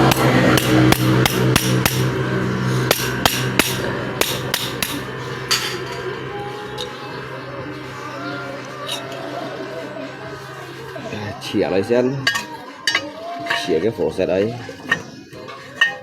ai rồi đi chặt cái còn cái CEO là nhiều xỉa còn xây nếu CEO rồi xây nó CEO yang menyamar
còn cái CEO là nhiều xỉa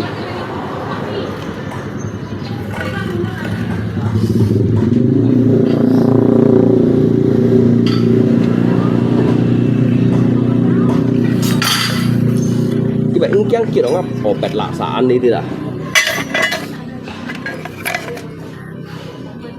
cái còn cái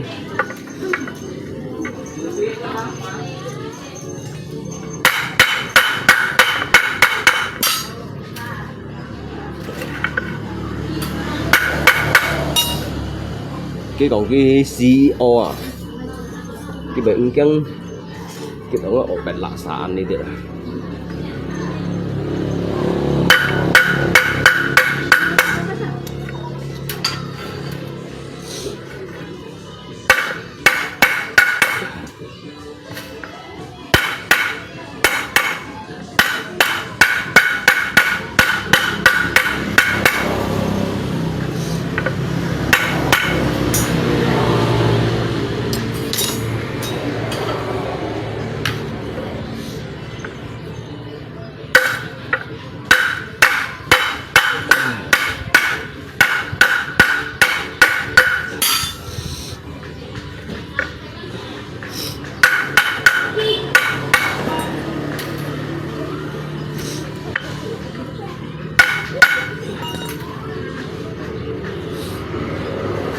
khét như nó một tiếng ở đây chui à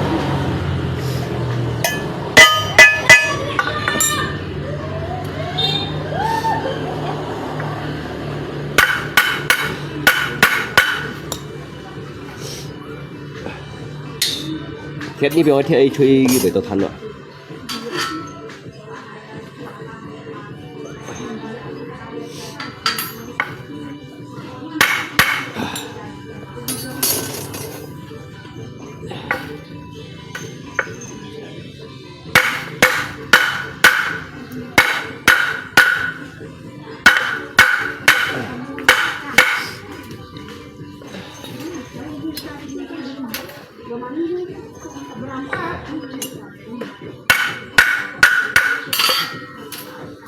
anh nói như này xịt bakso như tao sao chẳng còn ngay clip xịt lại xịt cả ngày xịt bakso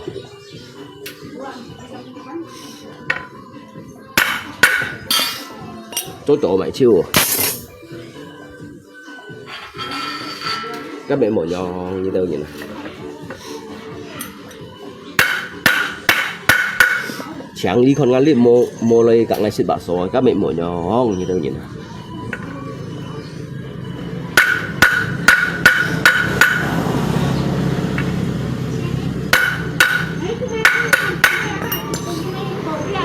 CEO rồi. Rồi cái CEO này xịa. Ship. Đây thôi ạ, không gì.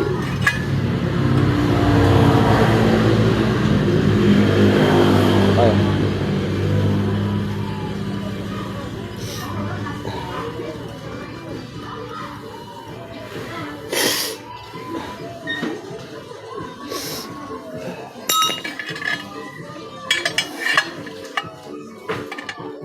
Ship. Ship 30 20. Một biển nó sao được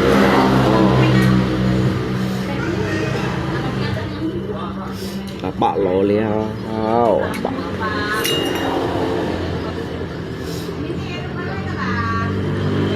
ship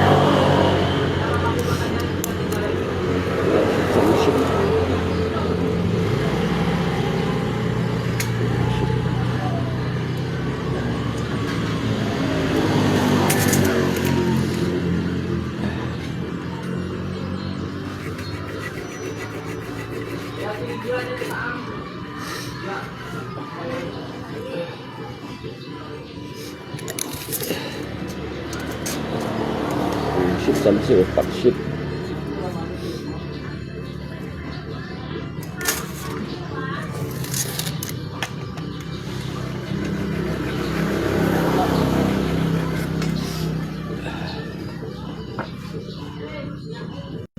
Mang xịt phần bạc皮肤我实在也是都用烧冷theo khi đồ mày chốt bạc mày hiểu xịt phần theo nào thùng đen bỏ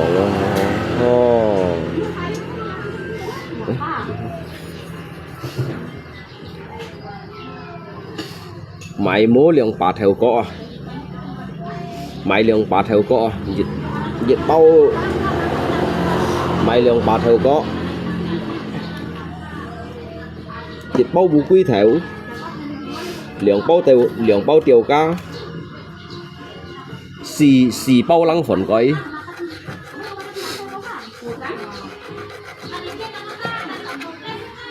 còn liệu tụt theo trắng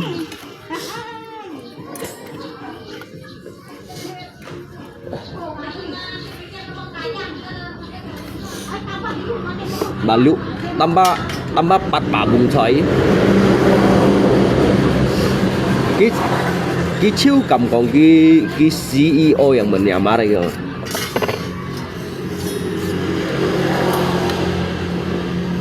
mang đi các tù bật không nhìn các không di dân xuống lại bà cùng con chỗ đây ạ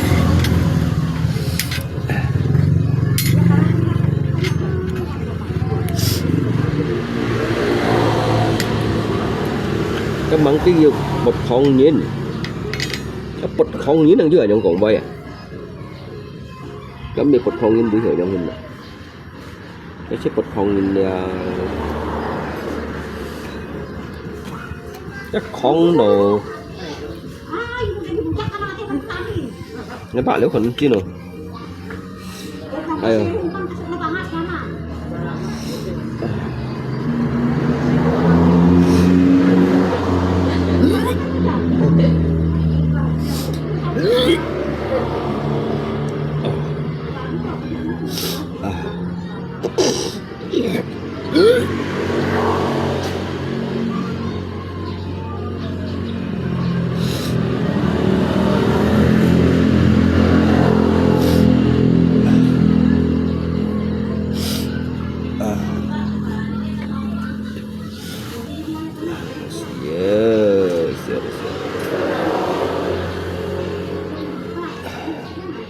ngay cho nhúng chim à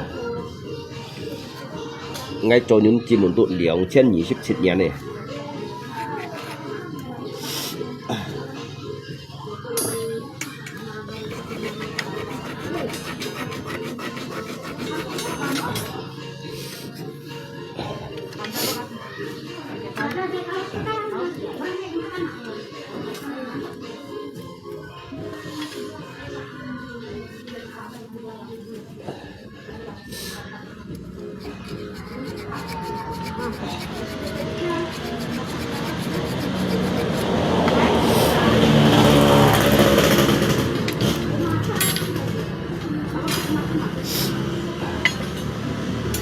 Diam po.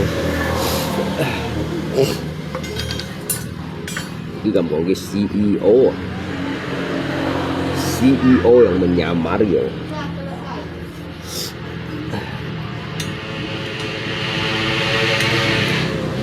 Thích ca mặn mặn lối chim chăn. Chỉ kết tôi nhìn chỉ ấy theo biển. Mỗi nhiệt hồng thì cho xin mình. Siêu cho tiêu miền hết ngày đuổi liều tiền.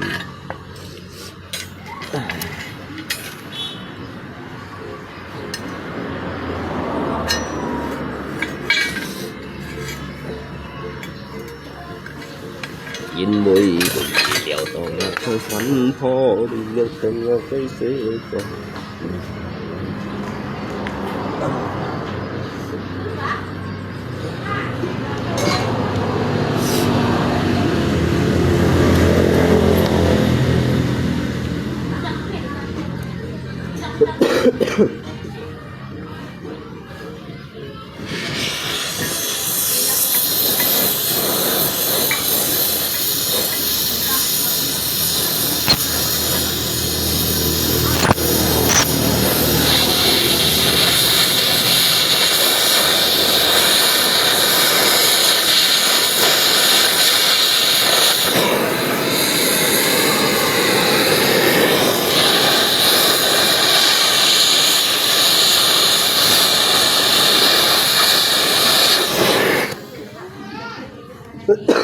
Maya pakai pizza, sana ka pa.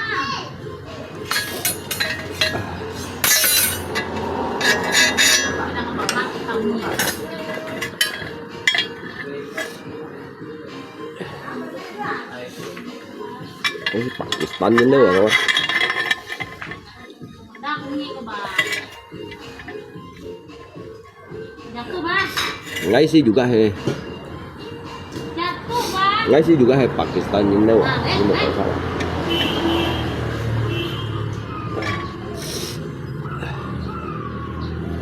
Thật hay mà thật con rồi.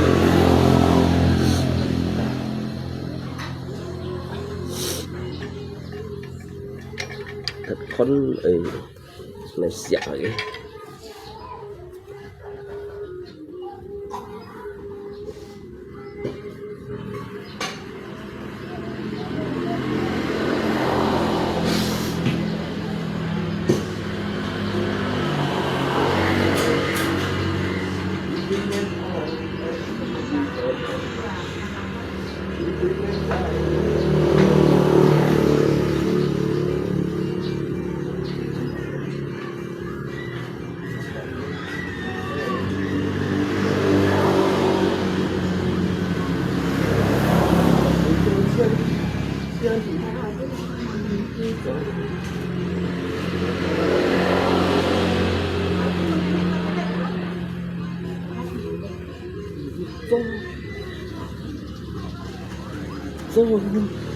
Chọn tờ những cú sen tất cả mấy cái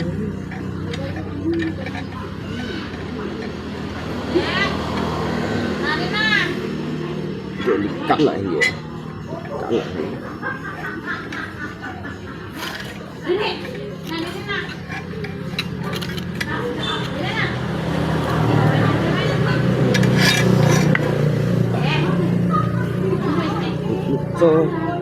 cho chọn tờ liang cung thian tất cả mấy mi bó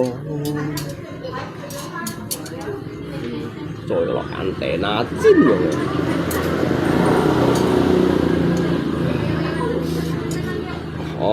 giang để xây dựng đồng xí đèo để xây dựng cái đồng xí đèo nhất cho chọn tờ liang cung thian tất cả mấy mi bó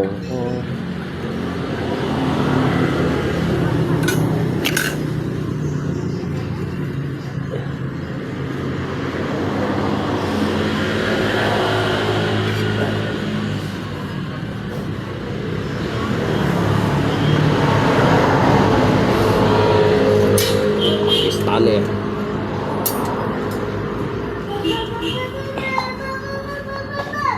Cho là Pakistan này đó.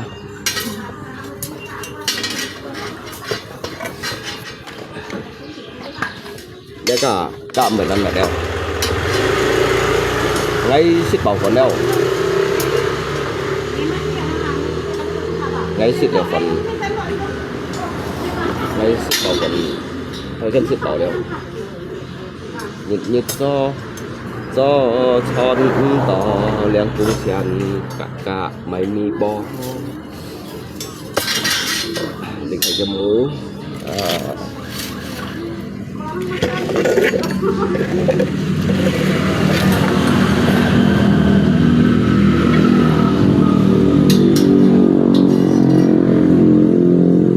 Nếu cái múa này đi cho cậu cái chân của cậu à? Nhịp tuy ngay ho ngay bị yêu có ho, nhịp tuy ngay phai ngày chỉ tổ mô khi cay, dính bụi nhìn sần, dính bụi nhìn sần, bụi chạy nhìn chiều hè bụi liều chán, bụi liều chán chán kín khi gió, cái ngàn miệng xuyên theo chọn to. Nhịp gió chọn to liang cung chèn cả mày mi po.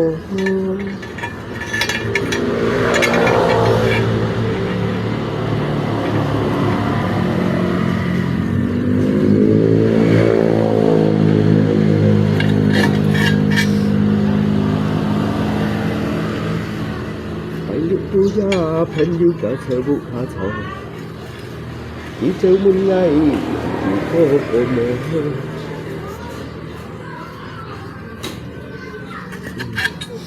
Ngay con mơ phiền, ngay con mơ phiền, nếu không xin cả mình rồi. Đây trôi cái in đi rất mà, thấy cái in đi như rồi đó, rất là nhược nha ba. Ka selanjutnya tuh ten mengikuti Pak. Mengikuti jika instruksi ya. Mengikuti jika prosedur jika instruksi perusahaan lah. Mengikuti jika instruksi perusahaan ya dah, kayak perusahaan ya.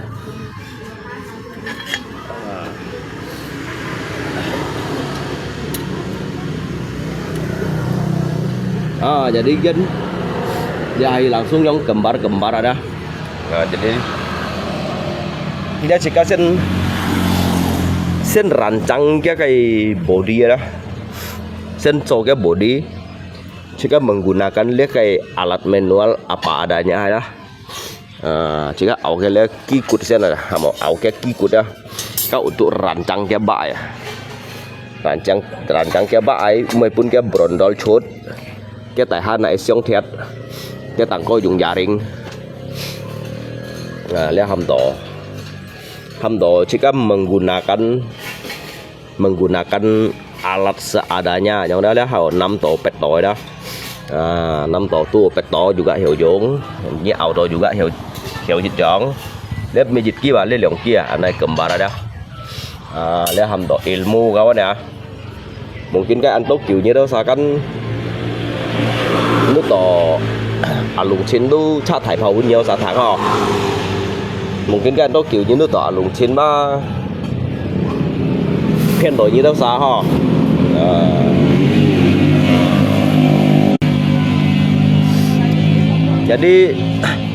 jadi soju teu kasih ada yang lagi kaki ya jangan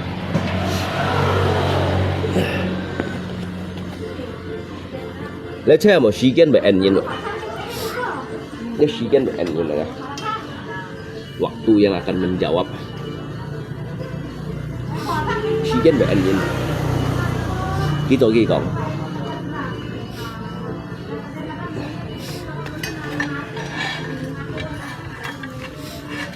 lihat hamdo karya dah berkarya juga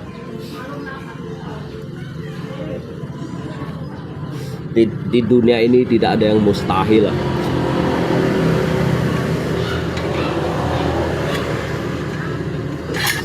Lihat ngay kan han sementara ngay dùng siêu hi ảo karena ngay mang cho cái ký hiện dùng lọc sáng chú ý tin này đó các hay còn ngay cho cái ký hiện dùng lọc sáng chú ý tin là cái batas teo bây hi jadi ngsi tu chui đó nếu lihat kan hay tu chui karena ngay kan mang du cho được cái batas saya đó hay còn như cho du cái batas yang kan này tới cái batas saya ba cái quá chân phụ cả leo rồi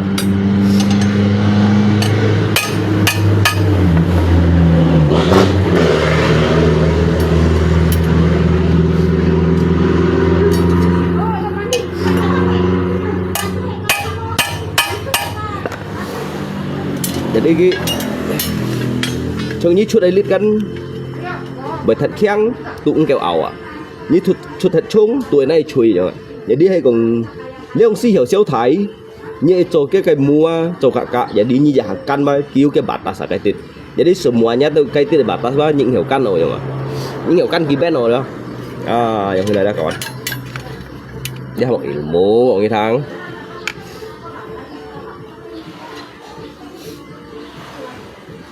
ngay chỗ lấy cái bahan mấy cuối cái bahan mấy cuối saya kuy ilmu cái bahan mà mấy kiểu kuy cái ilmu ăn kuy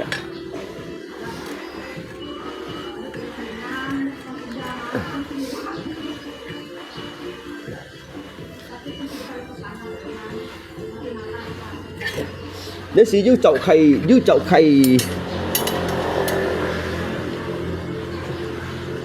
chậu dịch khay instruksi dư chậu khay instruksi dư chậu khay prosedur standar SNI hay còn bố chậu dịch khay prosedur standar SNI đó cho đồ nhau ngâu ly phế căng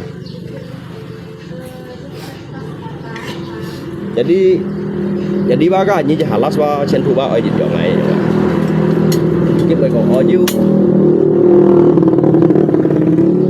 dưới cổ chốt dưới cổ lọ rồi đó hai bữa nhìn còn đó jadi ngay kan dia kan cho cái rangka sen ngay cho cái rangka jadi kan ke depannya ba ngay cho ikan nah ba ngay ngsi tu chui leo rồi lihat kan lihat ki lihat je ham dok ya cái mua đó cái mua untuk menciptakan kan menciptakan những cái body mobil đó cái kiri kanan cái sini harus saya jong lo hay mana nếu cái kiri kanan jong như lượng bánh hiểu nè hả jadi sensor harusnya như sen cho cái mua hay một cái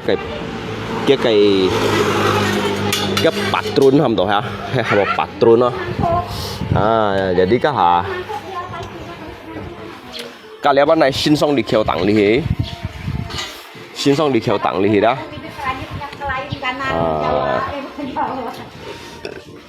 jadi lihat apa untuk lay thiền cái sầu đây hả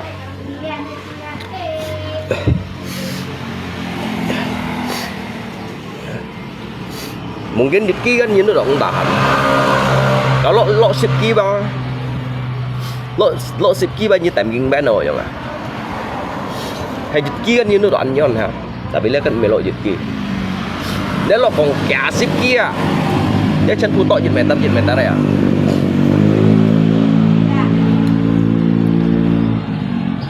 Ali khai tu ảo liai wa ảo liai đó Ali khai tu ảo cái bãi cái hảo ảo cái bãi lingkaran jadi kak argo kan yang hin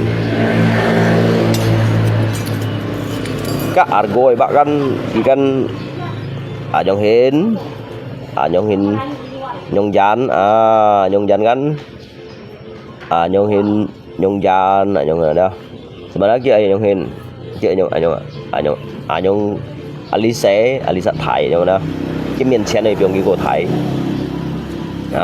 gitu nyong hin coba cái model permukaan atas ada tất nhiên chẳng tu có ngay mỗi tu trôi như mình đồ chẳng tu còn nhóm hình hiểu mà cái gì mô kinh cô dịch thầy gì chi còn đá xi men chân bố mẹ họ đá xi men cái bồn đá xi như khen động chẳng các vụ là vẫn hiểu phong nè các vụ mề trong có lâu các tụm bắt nhau lên các nhóm đều vẫn hiểu nhau做theo lũ nè cắt theo lũ mới hiểu nhau做nè nếu cắt theo lũ mới như nhau做都死啊như hiểu hay bộ này hả jadi chỉ cái kiểm cái supaya ăn nút này đó như kiểm cái cả dịch mệt này đó.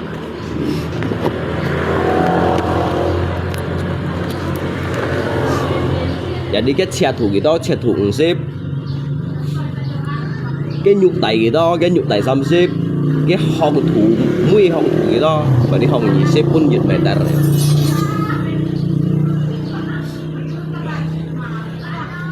Dia mau jadi desain mà dia mau jadi automotive à dia jadi locomotive ham đồ à tới lý lượng thông mai trò hồ đó cả ngày hạt trò cái là mù đó ảo được bị thon cả đó ở dưới cổ kẹt leo memang awalnya trò leo sih như langsung từ nó xí xéo chẳng lời như ai liệu bắn trò nhím hiểu langsung ôi dùng trò cái bạn yang cái dùng băng phê trò lâu cả các bạn xéo ly nga chưa sổ bắn chung cơ rẩn luôn à các liệu bắn hiểu trong trò xỉ xin này hả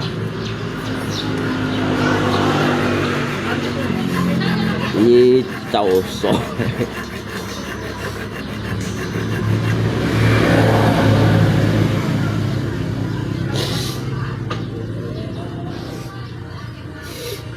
các ngáp vùng bao liêu xa dưới này với nhau xa mặt đua đó nè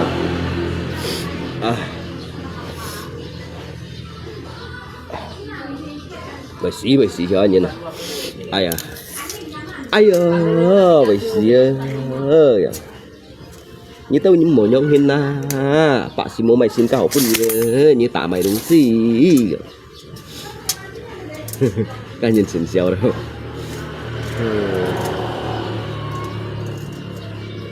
nhân bong như tao nhìn mồi nhông hin na bạn chứ bạn đừng có như cái gì như tại cái mày đúng gì à rồi như chẳng cái mày bạn xin mua xin cao phun nhiều chán bọn về mặt đó nhóm hiền mà chỉ to chân bọn chỉ như xong rồi cái giống chỉ to chân bọn gì à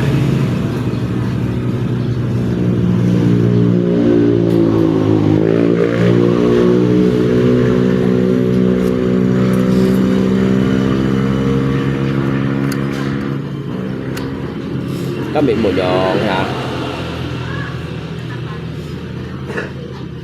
các mẹ một nhông hiền hả các兄弟姊妹咩好好嚇冇點想打các兄弟姊妹咩好好傾大河來嚇咁咪妹gì là點想打越機kêu liệm à kia xong tôi kia ha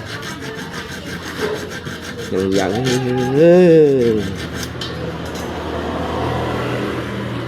chả phân phố chả xây phố theo suối hắn chạy à cho không chạy à ha nhiều bán hỏi lương số gì xin à chẳng như trong trời à chỉ chả dàn bọn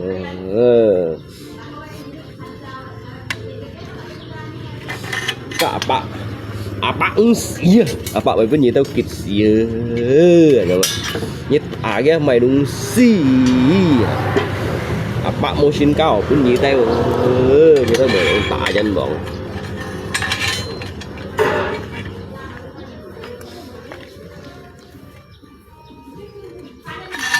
ngã sụ mê ăn thằng ngà siêu à ngã sụ mê đâu ăn thằng ngà siêu những thằng ngà siêu cầm mà chấm à cầm đi bị tiệt đây à giật mà chấm chứ không đi bị tiệt đâu đi bị tiệt à meli jin li tiệt tàu bạ đi bùi à mổ nhám à mổ khòn à mổ chế mi đi bùi tiệt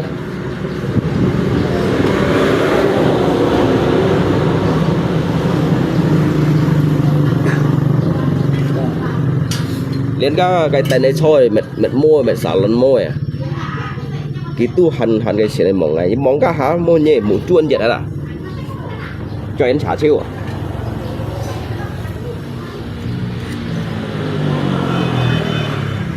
ai bên nào tù xí đấy à nhạo lết thiệt bên nào tù xí đấy rồi khổ thôi bên nào tù xí đấy một cậu nhạo lết thiệt đó cái ly hà đấy trong cái ly tiền mẹ bằng cô cụ ở bên ngay tôi chén thu cầm bà này như mình nói ngay về xì xanh vậy mà đừng ngay tôi chỉ có phùng bao liếng sai chứ này như mình nói xì xanh vậy mà các bạn nói họ xì xanh lại mặt vui như nào tôi xì xanh vậy đó tôi hay còn做东西用時辰嚟啦，咪少呢個指數問中國人啦。你講嘅頭先要同大家用嚟咩啊？ở nhớ sang siêu ngày à, kiểu sao 10 cái ngày vậy? Ở nhớ sao yang ăn cảm nhung siêu ngày à? Ở nhí tiêu yang ăn cảm nhung liều ngày à?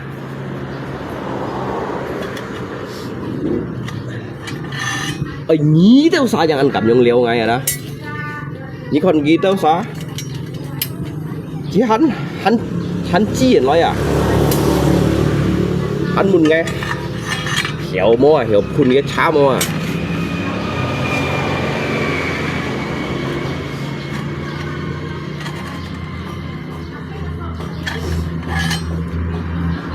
Hiểu mua cái gì à? Ngay tập sticker à? Chán chiêu cái kêu liang chán chiêu cái ngay chỗ chiêu cái à? Ngay tập sticker cái cha.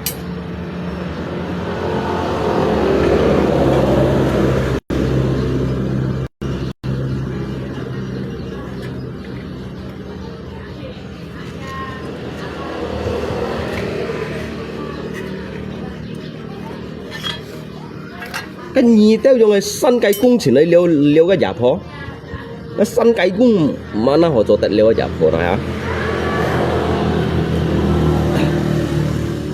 Cái thầy sân trong này thầy giống cái giả hành cũng cái giả phó giàu hồng này thầy un thiên đàng un tay bảo hà tay ở miền chiêu à? Ê man sini ba oh sombong kau ya.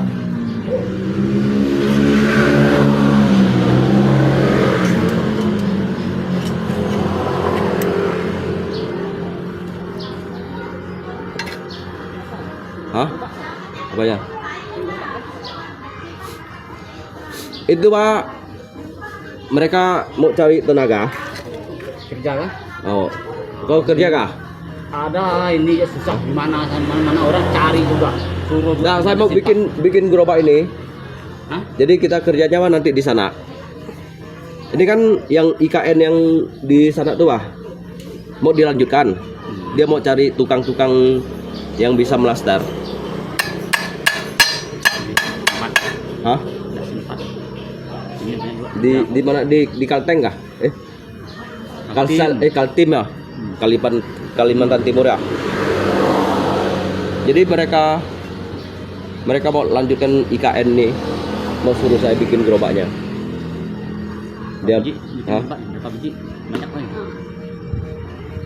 Dia mau lihat hasil yang pertama dulu. Kalau hasilnya memuaskan, dia mau pesan 1000 biji. Dia mau cari tukang-tukang juga. Dia mau cepat selesaikan IKN dulu. Dia mau itu mau bikin apa? Gerbangnya tuh, gerbangnya di kau bisa nganuk batik kah? Nyemen batik tuh.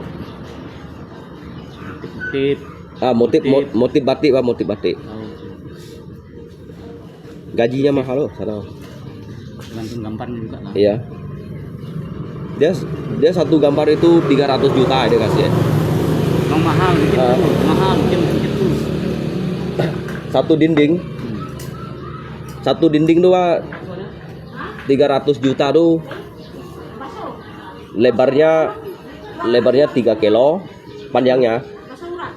Tingginya tuh Pak 50 meter. Murah. Murah kah? Masa murah? 3 kilo panjangnya kan? Panjangnya Pak 3 kilo. Ah, Bikin motif 300 juta. 300 juta. Hah? Nah, Enggak masuk Kak? Enggak, maksudnya dia pakai spidol tulisnya. Siapa yang bisa itu hanya tahu. tulis pakai spidol dulu kan, nanti ada yang tukang nyemennya gitu maksudnya. Murah. Murah kah? 3 kilo udah 3.000 meter. Iyalah. 3.000 kali tinggi 40 kan? Tingginya 50. 50 meter. Mm. Nah, 50 meter Pak. Udah 3 kilo, Pak. 3.000 kali 50 lah, berarti Iya. kan udah 14.000. Ya 50. Berarti tidak masuk ya? 14.000 meter. Berarti tidak masuk lah. 14.000 meter. Berarti anggapnya 200.000 meter. Oh, 200.000 meter. Bahannya Pak dari dia semua. Spidolnya Pak pakai spidol. Dia- Tidak melukis dulu Pak, nanti Ah. ikut. Siap. Nanti kan misalnya kau bisa lukis kan? Nah, dia kasih belikan kamu spidol gitu Pak. Macan. Oi. Macan. Aduh, Besar bagus Pak ini. Inilah dia mau itu. Mau yang besar kayak ini ya. Dia memang mau di tamannya dia kan ada piara itu apa? Kijang gitu Pak. Untuk dia itu. Antar ke Kemana? Di sayung nih, di gereja tuh. Kerja apa? Oh, bangunan. Oh, iya. Ngehasin gitu. Ngehasin gitu. Ngay còn cái thằng un sạ. Cái gắn chỗ tủ căng này nhìn. Cái un sạ. Cái tim un sạ. Cái IKN oi chỗ cái bản địa. Chỗ bản địa juga si main ita. Nhớ si bị đó đi hi phá. Nhớ si bị đó đi phá. Xăm ký chu chóng có lì cái cố thủ 50 meter. Xăm bạc theo không? Dia gerobak dia mun ngai cohi buye. Ngai saya cohi IKN ya. Jadi permulaan liang thong sen. Jadi ka coho ba yu ki pesan ka 300 thong. Oi, bos. Katanya kamu ke sana. Kemana? Pergi ke Iran. Aduh, cepat lalu pulang. Itulah mau cari besi rongsokan tuh, Bang. Bukan, itu pergi itu bilang minyak sini bah susah gitu. Ya. Mana ngapa mau pergi ke sana? Kalau cari rongsokannya sih mau bunuh diri itu.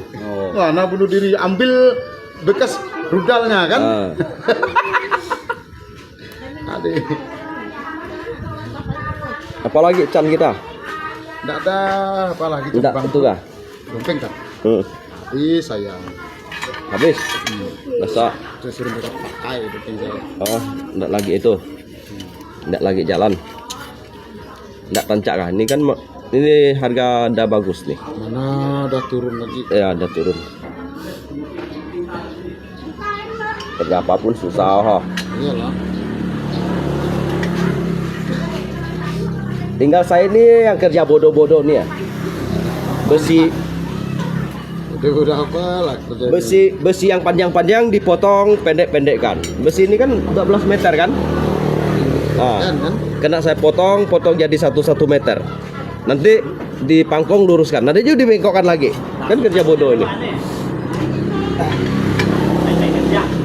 Lamanya enggak lihat kemana Wah? Bang. Kerja kebun nih. Oh. Di kebun sawit. Oh, abang mau pakai argo sawit nih kah? Hah? Ini mah untuk dorong sawit punya? Dorong saya berapa bikinnya? Hah? Dengan kita nih gampang Pak. Ya lah berapa? Nah, ini Pak, saya kalau mereka itu biasa sih saya kasih mereka itu 1,7 juta gitu Pak. Kasih abang 1,5 aja lah. Ini nanti dia atasnya tuh Pak, dia itu pakai beton nih kan. Lantainya itu pakai plat tuh Atasnya pakai apa? jaring kayak jaring gitu. Cuman dia kayak bagasi mobil gitu Pak, tahu Kak? Oh, tahu. Gitu dia. Bagus ya kayak gini ya daripada. Iya. Ini pakainya 10 tahun pun belum tentu rusak Pak. Orang mana nih? Hah? Orang mana bikin? Suruh bikin. Ini jauh. Kita di jalan sana. Mau ke Pontianak sana tuh, Pak. Nah, kalau abang mau bikin saya kasih abang itu ya. Kita gampang, Pak. Kita kan kawan. Bukan baru kenal, Pak, kita. Ya kan? Kamu kan kawan saya, abang saya.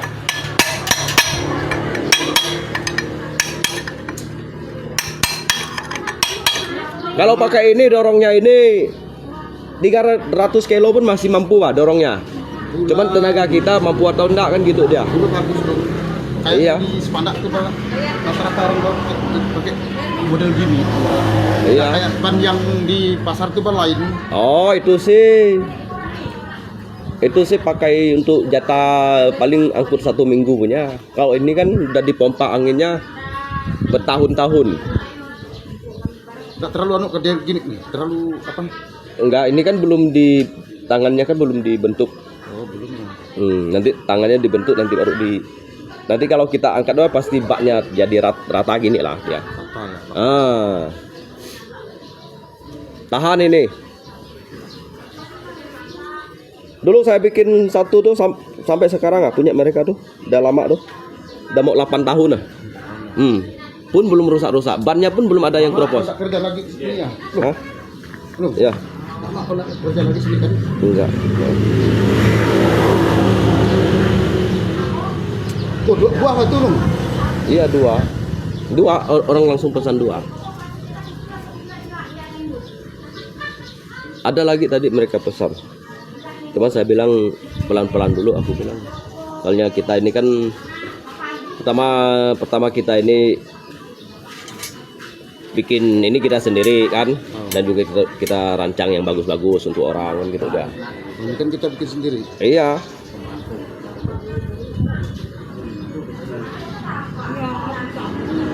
Penting rambut dulu. Hah? Penting rambut. Oh, nanti kalau mau bikin kasih tahu saya Bang ya. Kita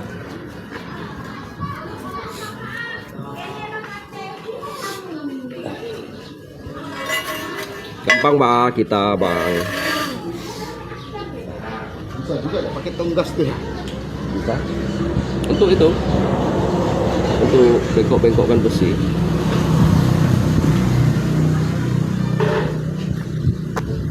Oh, di kebun selama ini ya. Saya lihat jarang nongkrong lagi di pasar. Lepas. Oh, udah berbuah nggak?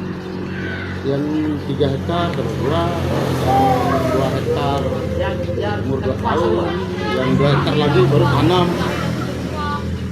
Oh, berarti dia yang udah mau sekejaran lah dia ya. Hah? Yang satu itu kan udah panen.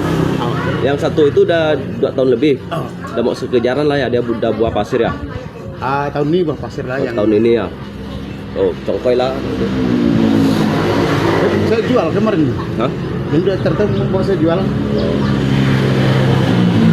Kapan dijual? Kapan dijual? Hah? Kapan dijual? Aku capek, duit habis ke situ. Oh, Untuk modal kerja lagi nih. oh iya. Itu udah itu juga ya. Sawit nih bang, duit kita dulu habis. Ya. Kalau emas nih, sekali dapat. Nah, ini kan belum itunya. Saya bang naksir gini loh, yang ada kawan buka dia nuk bang di Kabang sana. Di Singkabang. Di Kabang, Di Kabang gimana? Kabang daerah Kinande Bang. Oh, Kinande. Oh. Dari Semelantan sini ya? Daerah Bodok masuk dari Bodok tuh. Mayo Sopado. Mayo Sopado. Ya. Tahu. Itu kerja di bos Bang, duit kita semua. Enggak ada duit karyawan. Gimana lah? Mereka buka buntut kan, dibuntut. Mereka kerja dapat satu hari itu kepala cuma 2 gram. 2 gram satu hari. Sisanya itu Bang ke anu tuh teling bulan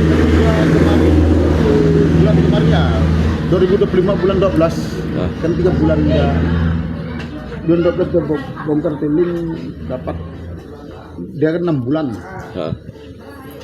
dia nampung 6 bulan itu berbongkar dapat 1 kilo lebih 1 kilo lebih teling. Kok bisa banyak ke situ ya? Kain itu Bas, bayangkan Bang, untuk kian terus itu jak 50 keping papan. Berarti kain itu 40 lebih. Yang untuk kita gaji karyawan paling kepala aja yang 2 gram itu. 10 helai. Sisanya itu teling semua. Maka saya bilang itu duit bos semua. Satu hari 140. Gaji karyawan harian. Oh, pakai harian? Harian, sistem harian.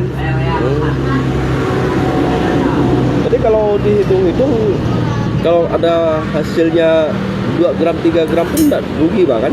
Nggak rugi, masih untung. Ya. 2 minggu udah kemarin masih untung 21 juta. Udah potong minyak gaji karyawan apa? Ya. Rokok. Luas tanah sana kata mereka ya. Luas. Ada Bah, dia Bah suruh saya habis tahun baru nih Bah. Pakai mesin dia 1 bulan 7 juta. Bayarnya pakai buka teling. Kalau untuk di sana kan bukan uang tabok namanya. Kalau bayar sewa tanah itu 10 juta 1 bulan. Oh. Malah untung gitu ya. Sistem sewa 10 juta 1 bulan untung lah. Untung lah. Kita sini main 230 uang tebuknya. Uang tebuk. Nanti bagi hasil lagi. Ya kan? Itu enggak bagi hasil, tinggal kita bayar jak 1 bulan 10 juta. Iya. Ya, paham. Kinande. Kalau anuknya apa? Minta apinya Bang. Kalau untuk anuknya apa? Tanah yang masih belum dibuka itu 15 per bulannya. Minat kan ngutang dulu. Sistem utang.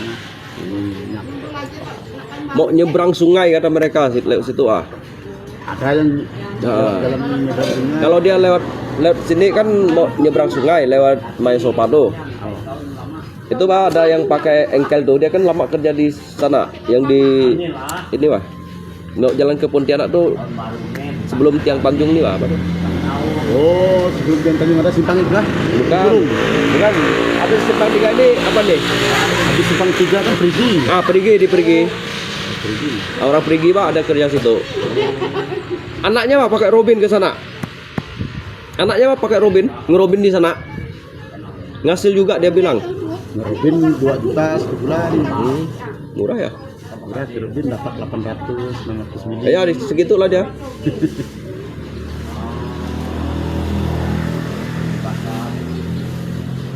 Saya gunting dulu dong. Ya. Lambat ke pasar.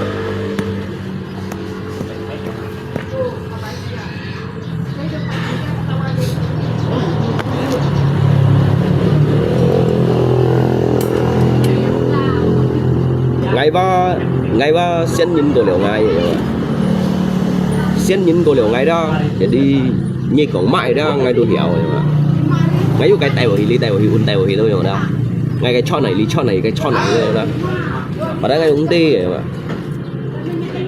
ngày công ty tapi ngày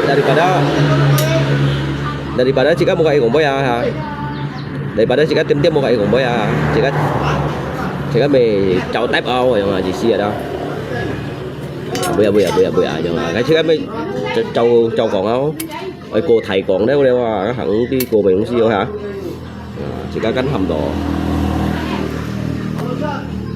chỉ có hầm một câu cặp này hầm đồ này đó và đang anh sẽ đi gỗ rồi của con căng tiêu hải sản đùa cái chỉ ông ngắp hình dụ để về dụ chỗ đấy jadi kan chỉ đồ cô dụ thầu leo phập đổi rồi đó jadi ngay hiểu suy gì rồi đó ngay suy ngay phương cái phân hỉ leo rồi đó ngắp hình dụ cả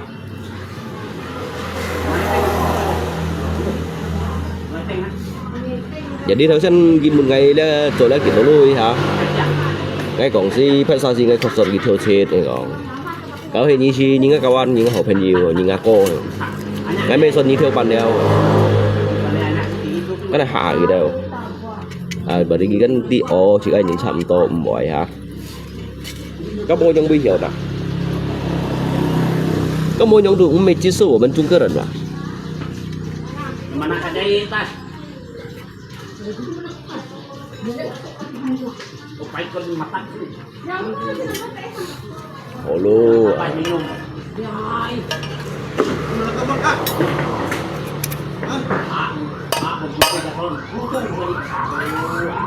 Nếu mà bông bảy sẽ ăn thua các phần nhiều. Nếu bông bảy đó sẽ ăn thua các phần nhiều. Lấy cái lọ liệu cái cầm cùng cái shit phỏ này nè. Cái lý bắn nhìn ma trong lý đó kẹo theo luôn kẹo lý đó xa lạnh cày không đó. Ngay chủ mình ba sẵn chú thành heo gì. Ngay phun ba thành phun dẻo. Sủy hăng quá thành sủy liu.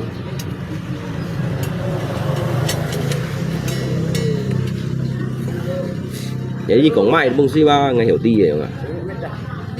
Ngay đủ mê bạc đi à, tapi ngay ăn nhầm buông rồi mà. Nhưng mà ngay cấp từng cái phân hỉ nhìn. Ngay nhìn cái này sợ mình nhìn phân hỉ.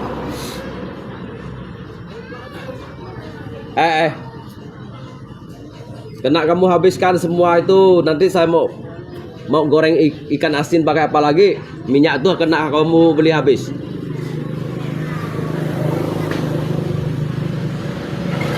Oi.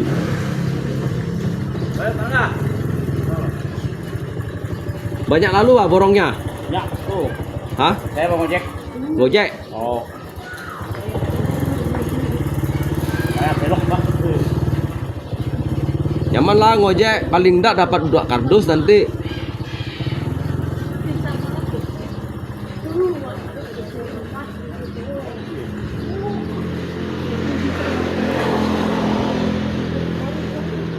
Ai 7 phút này sao?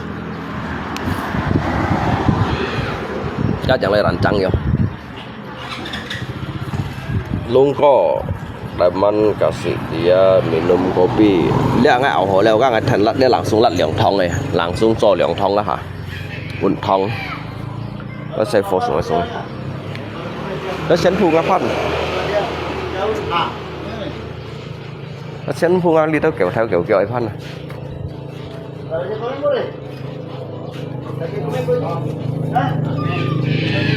Lihat phô mê xin thân liệu ngay cho bánh két à?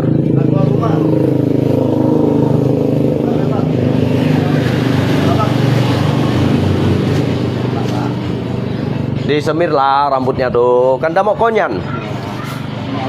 Hah? Di semir warna hijau apa? Warna hijau cocok.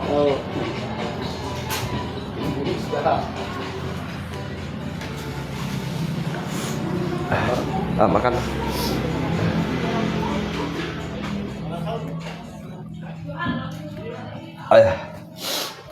Ngabusin hả?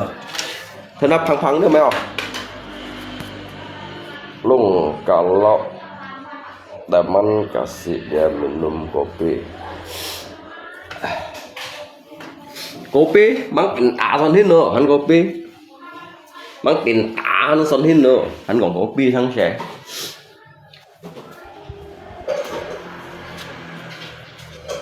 Cái chiếc kopi ghi bảy bahasa này. Nhưng mà chung như kopi mang tin như son hin nữa.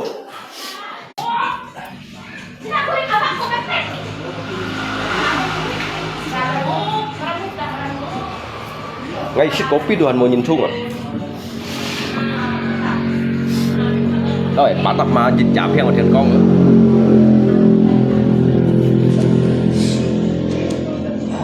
Apa?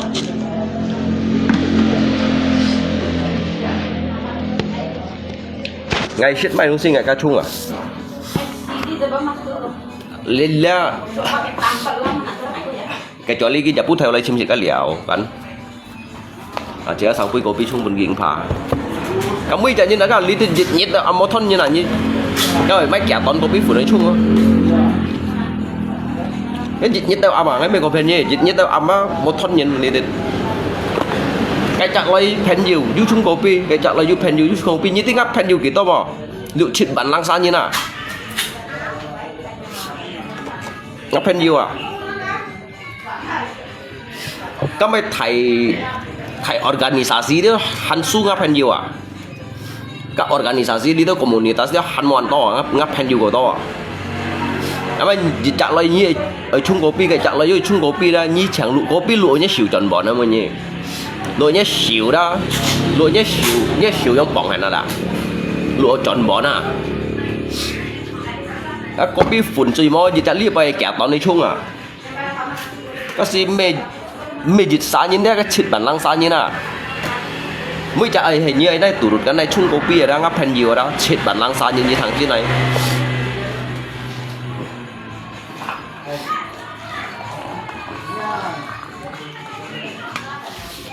chít bản lăng xa nhìn tâm bao nhiêu đâu sao ship cô xa lìa biến bắt bản xa nhưng mà biến bắt bản không à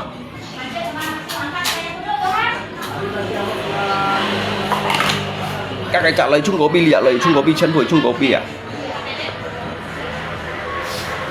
chung kopi bắt tắp mà lấy phi dịch giả phiên ở thiên con à đâu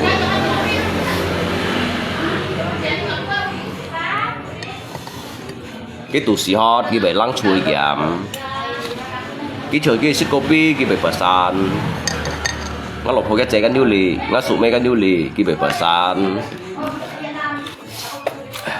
cái kan bể pesan hay bon à dia mai đúng siêu chính quy à mà còn gratis hay sang xe gratis up mà cho anh trả siêu à còn gratis dia còn gratis hay đó cho anh trả đó đối lại như còn như đâu gratis hay sang xe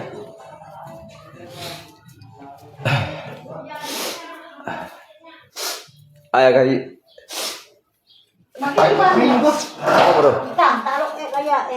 Itu apa, Pak? Ini tos. Kue keranjang. Banyak lalu ah bikinnya.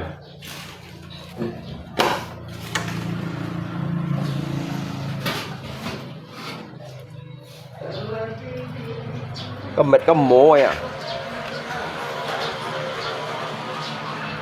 Chơi thiêm bản. Cái tụi mình còn ăn tôi nhín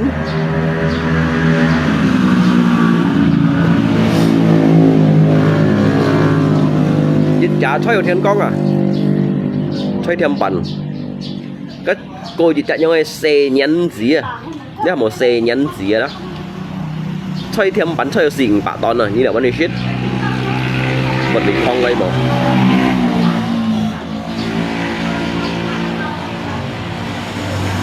cô dịch trả xe nhắn gì à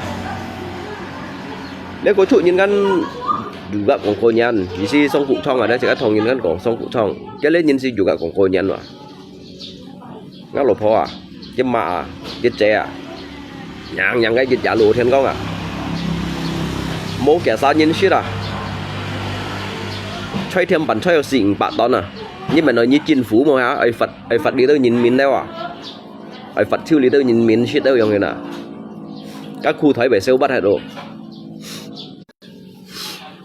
cái lượng ban này hiểu mấy làm một gì ní cái lượng ban hiểu mấy những cái hiểu mấy lý đâu bể trả đâu cái thằng nói lui mang kêu shit đấy là cái giả chơi thêm bẩn chơi xỉn bạn đòn à cái mấy bể chạy lô xi đủ một bẩn gì mấy cái được hả còn mấy một cá pesan kopi kan mau bayar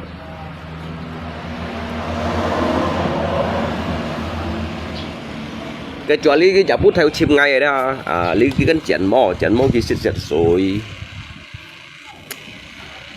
có liệu cắp mình ngay theo lũ đâu nè cái nhưng mà sẽ theo lũ chỉ đó các kiểu sao bị处理哦，就係咁樣，噴要住㗎，噴要住㗎，các ông tùy噴要將用頭拿爆啊đâu nhỉ，係ông tùy噴要đó，將用頭拿爆啊。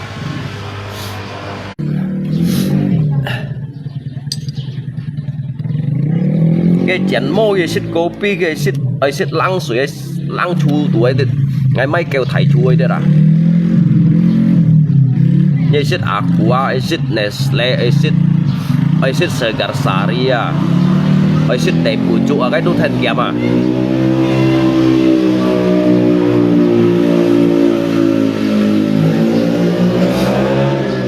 cái thứ đồ cái lăng chu muốn giả đá khơi đốt thành kia mới xịt à mới xịt liệu một hàng ngàn cháu xịt liệu hàng ngàn cháu thao nan bao mà nhỉ xịt liệu ấy bán như một thằng ấy còn cái dưới lăng sườn kèm như chỉnh kèm ấy xịt liệu hàng ngàn cháu mà các mày Teh Pucuk ăn tả thiếu chuột rồi à nhưng vừa dịch tụt Teh Pucuk thao nan bao à nhưng vừa dịch tụt Teh Pucuk đó trên tụi này theo nan bảo đó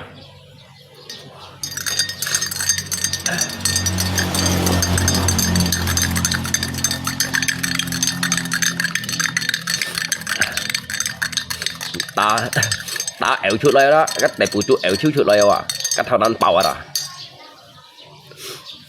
tao cái dân tao cái ẻo chút lại đó tao ẻo chút lại hả à chẳng ta theo nan bảo vậy à chỉ mới ta theo nan bảo à nhờ chán ở thằng đó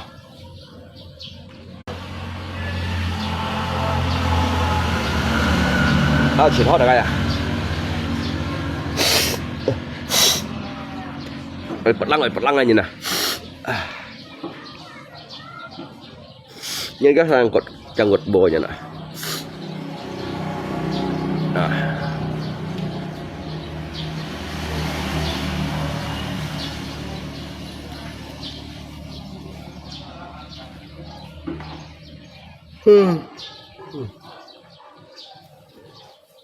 ngã cụ cậu cháu ấy ngã cụ đủ cậu cháu ấy suy đều biến xí à kiểu sang cột bò các sao chập léo đấy kiểu sang phát nằm nó sao chập léo đấy kiểu sang phát nằm vượt bị lắc cái mấy chiếc triệu đi hả cái mấy chiếc triệu cả lòng cái một lưỡi xí cái một lưỡi xí cái mấy chiếc triệu đó cả du lưỡi lấy chiếc chuyển thoát đây hay mà xí dùng son nhân à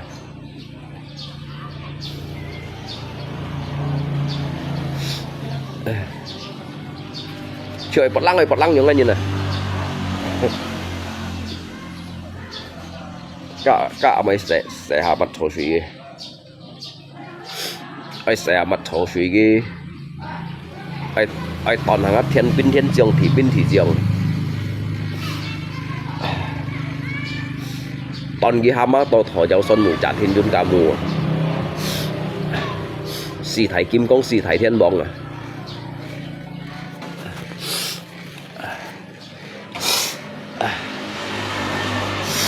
bố sĩ đến hát ơi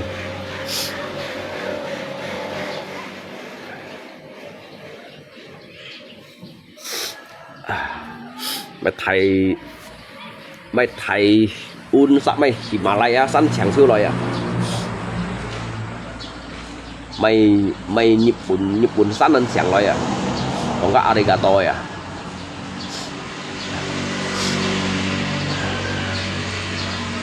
từ ngay dịch chẳng á thiên trồng thì bên thị trường rồi đó chào chung cái phân chẳng à chọn à chẳng ôn thì kêu bày chưa đã chẳng lo xạ lung khung tủa thầy số mươi tặng chẳng à ha chẳng lo xạ lung khung tủa chẳng à chẳng lo thầy hồi tủa ngay ăn bị lại các anh nhớ sao một kỳ xăng phê như một kỳ xăng xịn theo ngay dũng ăn kiểu mồ đồ sang ngày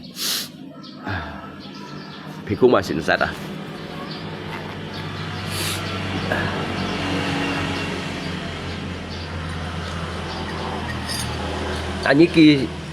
như kỳ sĩ theo 4 ngày đó ngày đủ phụ nhỉ như một kỳ 4 ngày luôn như chẳng có ngày mồ đồ sang ba ngày cho anh mua nhận theo ngày cho anh mua nhận theo ở đó anh nhớ kỳ bữa ngày theo lui à giống đó anh nhớ còn ngày một đứa giống đó anh ngay tôi cô nhận theo ấy suhunya langsung galang dana gilung jangan si galang dana cái ngày cả trăm to ngày sau dịch lượng kia theo ngày cái tông thế này tại mà kiểu ăn lui về lời luôn đều bắn gì cả lần nào na nên đâu kiểu như con ngay xiên mòn ổn lọ hả nên đâu kiểu như con ngay xiên mòn ổn lọ hả ngay anh chống bóng bảy không ngay anh chống bóng bảy không hả ngay mày trông bóng hả không hả ngay nhìn tiền ăn to nhưng mà cái sim phẩm cái sự kêu đấy ạ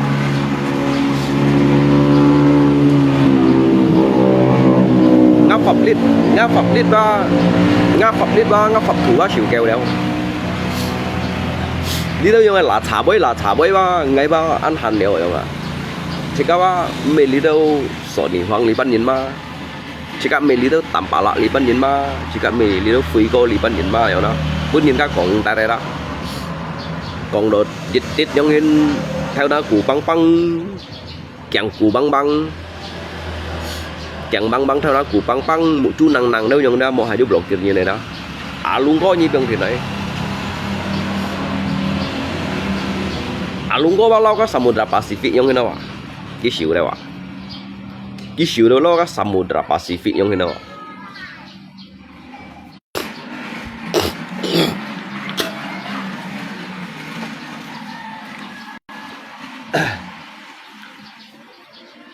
cả luôn có đủ lia kêu thìn phun này như nào cả thìn cái mấy đứa hắn mau ngàn thìn nào kalau tanpa lo galang dana tu mo pian mo nhìn song sin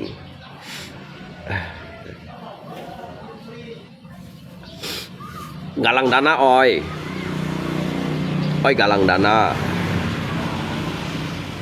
mungkin ngay phát lên nha một phần xì hong ở đến đi mày đồng xí đi mày phèn ở bởi xì ở mày con xoay đâu vậy đó tại tắt đồ oi vậy đó tapi mang xí vậy mà đến mang xí vậy đó cái đó chỉ có khiêu nhìn được một bì xấu ly à khiêu nhìn một bì xấu ly à chỉ có khiêu tổ một phiền nhìn à chắc khiêu tổ một phiền nhìn mà hay khiêu tổ đeo một bì xấu ly ứng xí gánh xí hắn đều做咩去做嘅vậy mà hắn đều chim咩去chim嘅vậy mà đấy nhưng mà chắc là bị bẹt đổ đâu bỏi như này đúng xí gan mấy còn hà chỉ có mấy còn chạy tạ lui nhìn đâu chủ gần à để được à đấy xin nhau chỉ có mấy chạy tạ lui nhìn chỉ có dịch chim dịch xí này nhìn nào đó nhưng sáng hà bậy đó ngay bị xây phiền đấy không ngay bị xây phiền cái tua bẹt đỏ hay cái bút theo tròn đó tua theo ca cái bị về tủ xương không đâu đó ngay bị khâu thiến cái phiền yếu thổ sang bạc trên này xịt mấy vẫn chưa được nhiệt lượng bạc trên đâu không đó ngay ngang thỏ ngay trâu thỏ ngay cái mày trồng cái đố kiểu giống đó trồng liên đố kiểu gì cũng xì đều liên đố kiểu chắc giá đồ hắn lật thịt bạc chen à thời gian là lật thịt bắn tụi này bún ngã xay phô bún này à ngày bún ngã lạnh bắn bún ngã thì nhẹ liều bắn thời gian lật thịt bạc lòng chen thế giờ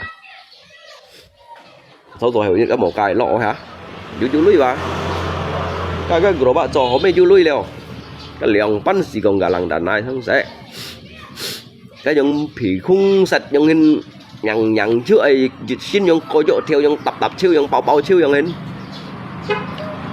như chín apa liên lò leo à là Tuhan mau yang hình à barangga dulu bully ngay barangga dulu bully ngay ke sawah warawiri sekali kena ngay bully sambil bercanda marahnya minta ampun. Bully masa bully nhỉ ngay sẽ bully như này nhưng ngay bully như vậy nhìn xa lạ nhìn thôi nè ngay còn với còn dưới nhông cày rồi à ngay mấy còn mồi bơi à ngay mấy còn ứng sang như này bơi đó nhưng cầu sầu bơi gì bật hi bơi cho ngay chỉ còn lết gì hay một còn bật hi bơi ở người nói đó cầu sầu bơi rồi cái gì còn chút đó cái độ mình nhìn này bơi đâu à ông người nào ấy còn cái dưa rồi à ấy còn tùy tổ thiên tùy tổ thị à ấy cầu sầu à kheo bắn kheo lù bắn lù à hay cái trò phóng tí hay lý gì lý cái trò phóng tí giống như mà chậm mày chả cái thằng nào cái thằng nào khỏi chậm xíu gì à chả đó trong bóng phải bao cung hàng bao cung cái xíu giống đó chả cái chậm xíu gì thôi mà như mô nhìn thổ bây giờ mô nhìn ly đó ngay chưa hầm nga cái ngay xịa chỗ chia đó你是看到包公嘅片啊？要杭州要武漢呢位啊啦，要鄭州đâu gắn，有啲嘅事啊，腳趾熱殺到啊，腳頭熱殺到個羅浮頭位啊，我斬乜嘢啊？我世界五做得半年用咩啦？我面書嘅世界五做得半年用圈咩啦？mặt vu mình xỉu liên nga hạ ăn như nào ngay cho tết quân nhi nhung hin ngay cho tết quân nhi nhung ở chỉ bà la như cho ai trồng theo lúa anh như làng xuống còn trồng theo lúa ấy như cho như ai cầu xeo ấy anh như cầu xeo ấy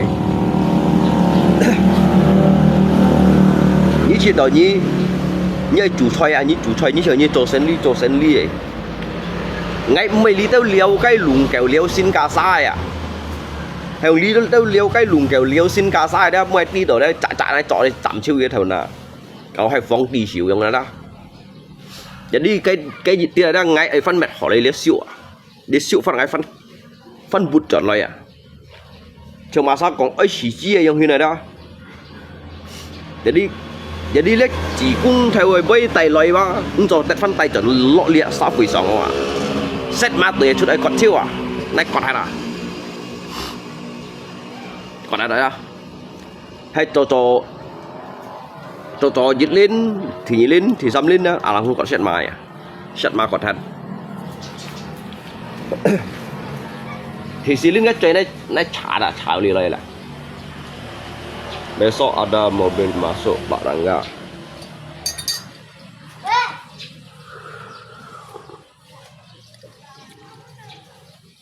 ngay mấy còn như thằng à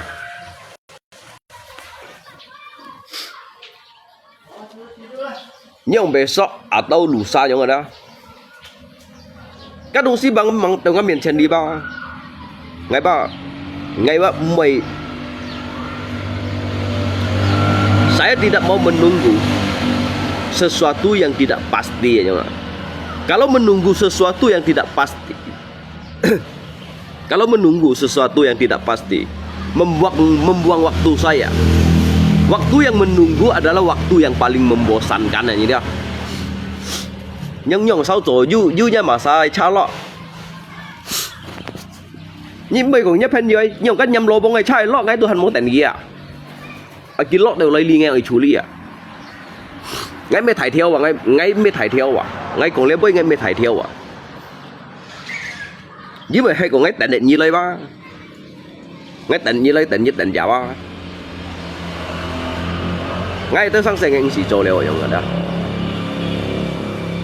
啲ngay最尾突然你sáng sớm，因為突然用突然啦，我咪ngay jugaไม่berharap aja dah， mới thật pun berharap nhìn cái một cái hiểu lắm là lì vậy đóเขาจะnhìn con này sẽ phải đấy cái nhìn lại đi đi gì còn như mẹ lót lại mẹ lót lại mẹ hỏi lại con này mày gì em bằng nhá mua cái lưới hồi chấn mà mua một cái lát ngay mày bị hì cần chín hay mua nè mua một cái lát ngay mày bị hì phạt nằm mua lý tiêu hồ cho ngay mày bị cho gồm bạc có như hầm cho lý ba ngay mày cho lý ba cái này rồi hay sang xe leo hẳn cái clip cái status you liệt mò yêu ngay chú con ngay ba ứng si giàu trong ngay trong khi nào đó jadi kayak status bagi ngay mbe heran karena ngay ai menjelaskan segala sesuatu lah percuma aja nggak nhìn cái này nhá ngay ba ăn simple aja nhá kalau ngay itu ăn simple aja nhá Jibun ngay hiboi aja nggak đó tapi ngay còn như thằng ngay bác hiya kayak nhá kalau nying song sin ba ngay siapa punya keterangan aja nhá ngay siapa punya keterangan untuk apa ngay punya kayak keterangan kalau nying song sin aja ngay kan kakak pen juga cho thêm to xích chịu cho đâu kèm pan à thế ngay người nhìn xỉa đây đi à ngay nhìn xỉa đây để cho đây ngay bạn xỉn pen leo ở trong đó ngay nhìn ba ngay đôi chỉ đó nè ngay ba để giống như nào về phiền đi băng jadi inti jika nhìn jika ngay ba ngay nhìn ba anto yang ini nah, anto pun ngay pelajari beliau yang ini nah. Tùy Phong lihat kehidupan nyata, kalian media yang ada. Jadi ngay nyit họ đó, chỉ các như dịch chặt cáp thì này đúng xí, cái này yang hình, như hiệu bị lôi yang ini đó. Thì các còn ở ngay nhà cây thì nhưng mà nhà cây anh để biết cái chín mà anh ngay từ 2.000 triệu nhưng mà đâu ngay chắc còn ngao ngay nhà cây lời nhưng mà đi sang ở phân phối như này chơi hả lia còn có như vậy cho mấy status đấy còn ngay tụi mày chi nhín ngay mày chồng kép ngay tụi mày thì mày dốc ngay mày cocaine ngay mày heroin ngay tụi mày sabu ngay mày ecstasy kan nhau hình hemona tetapi kalau nying song sin okay kat masa cho asal tu nyimun masa ngapan nak dia cho thiên con này yang hình aja udah ya simpel kan jadi tu mày jika ini diperpanjangkan jadi kayak hal-hal yang sepele itu jadi kayak an xiao xi xi đó tụi mày ấy này mình ghi thầy không ạ? Gì xia đó. Họ muốn ghi phân hỉ ghi cho mày status kan kia răng xẻ, muốn ghi phân hỉ liều rồi. Ngày thiên con chọn. Jadi ở trong khi nào? Cái tin cái phân nhìn của you. Cái phân nhìn cái tin ngập hình nhiều cái xẻ. Cái phân phổ ăn kiểu đầu cái hay còn mungkin như đó sao kan đi rồi karena cái lỗ cũng kan ngay chụp hình ăn họ còn được cái phân phối juga biasa lili rồi đó cái ngắt hình nhiều chắc ngắt tùy miền nhín cháu xin juga chẳng chọn ở trong hình cái nhín xiết sẽ mấy còn hà hí ngang hi sắm giả theo bố già ngay chọn trên con thì nhị bố già ngay hi chỉ chặt điểm chung phân tôi chọn sang nhạc điểm chung nhiều nè sao dạng phân thì hiểu thiên con này mà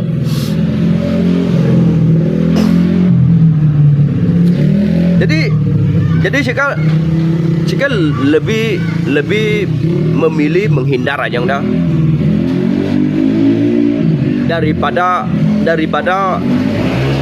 daripada jika dia hitang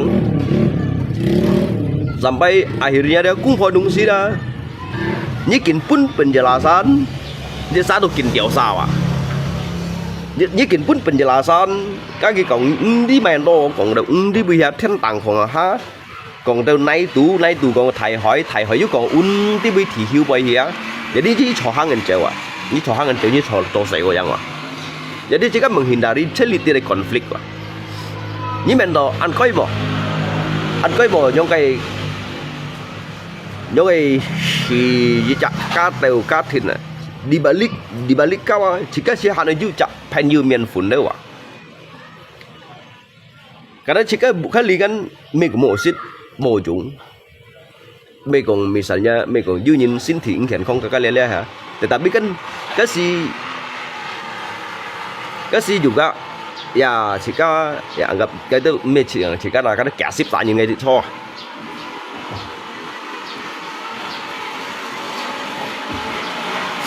Cái đồ kẻ ship sao như nào mình sao nhìn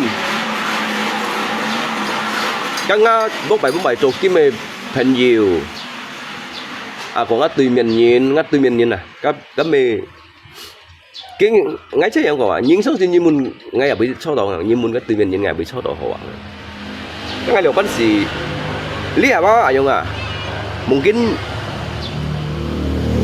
mungkin ngay jelaskan pun nyi thang nyi han jong sin ngay đúng si jauh pun nyi penjelasan oke yang hin hay bon à nyi hi cái nhìn cái giờ cái nhấp pen diệu nyi chỉ muốn nhấp pen diệu ngay lọ cũng cha già hay lấy limo yang à giống ngắn cô kẹt leo jadi jika pak menuju gesekan yang ada jika menuju gesekan hal-hal yang buruk tidak pernah terjadi. Kita jangan mengulangi hal-hal yang demikian rupa ya. Chứ ngay cái nhìn xuống ảo đó ngay phải cái hại rồi đó. Ngay cả nhìn xuống ảo đó. Mãi đúng sẽ phải đáp chưa phải thối chưa rồi đó. Mãi đúng sẽ cả mấy biếng phổ sau rồi đó. Jadi ngay menghindari seliti dia ya. Hindari lihat cái konflik aja đó. Có bên nhìn con nó xéo ly đây rồi, xây phố thái leo rồi đó, hay bóng bay ngắt thiền chỉ ngay cho các ship lăng thôi, bắt chuối cho dạ thằng nó cuốn tay cho nó, mình hiện nhảy các keng ngắt lọc hoa xả lớn keng bẩn đều kỳ to liên dạ thằng nó của chúng mình lại mồi leo đó, ngay bác bún gì phân hỉ, ngay bún gì phân hỉ, ngay chỗ bún gì mà ngay chỗ mà nhiều rồi mà, jadi ngay mới lại để ni ở trong hình nào đó mới là để ni cái supaya baik-baik saja aja. Kan jika sangat như vậy ra hay còn chỉ cách bất nhiên mà đâu thật hiến ngô thái đó các emosiจะhàm muốn chắc si cảm ta gì nhiên mà cho ngắn như nào đó ngắn nhìn si cảm cảm ta gì nhiên này như nào nhưng mà ngay tadi jika saya kontrol cái lidah, nggak saya siu cái lidah.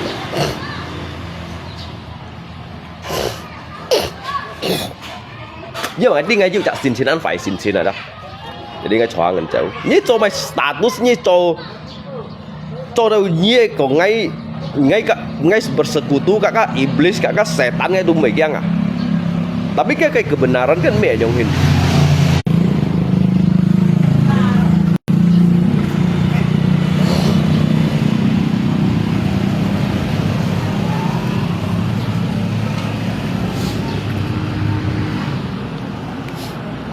Các cái bây giờ ngay mình cái đầu tiên con à, chứ mấy còn chỉ các bạn đi bì, các hàng lùi á, mấy khi cái một video, mấy khi một video hàng lùi cái hàng rồi chỉ hiện đi bì à, mà sao gì những cái đầu tiên con, các mình mới nhẹ thà cái nhìn cái phần yoga, dùng hình ha, cái lượng phần này ha, mà sao chỉ cái tôi chỉ nhìn chỉ cái cặp bẹt các đun bây giờ là ly hi báo mỗi dịch kỳ chua, cái giờ ly hi phải lính sắm bạ lăng mệt ta, cái gì một hàng nghìn hi à, hay trong phòng bên này ha.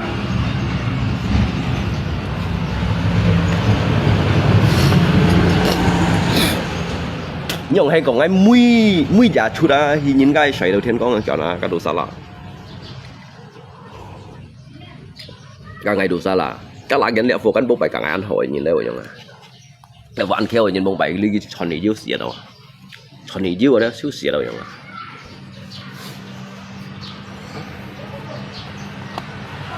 kerja dompengnya.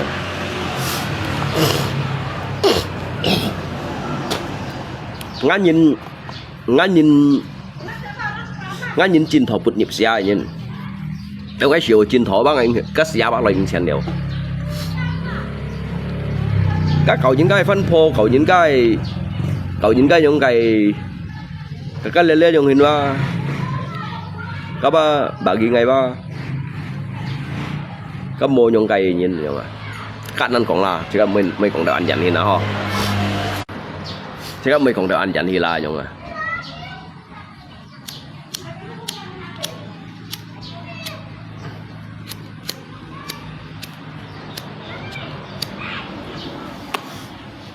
chỉ nó bút nhịp xéo à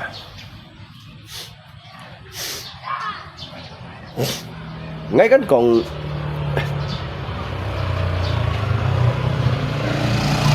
bỏ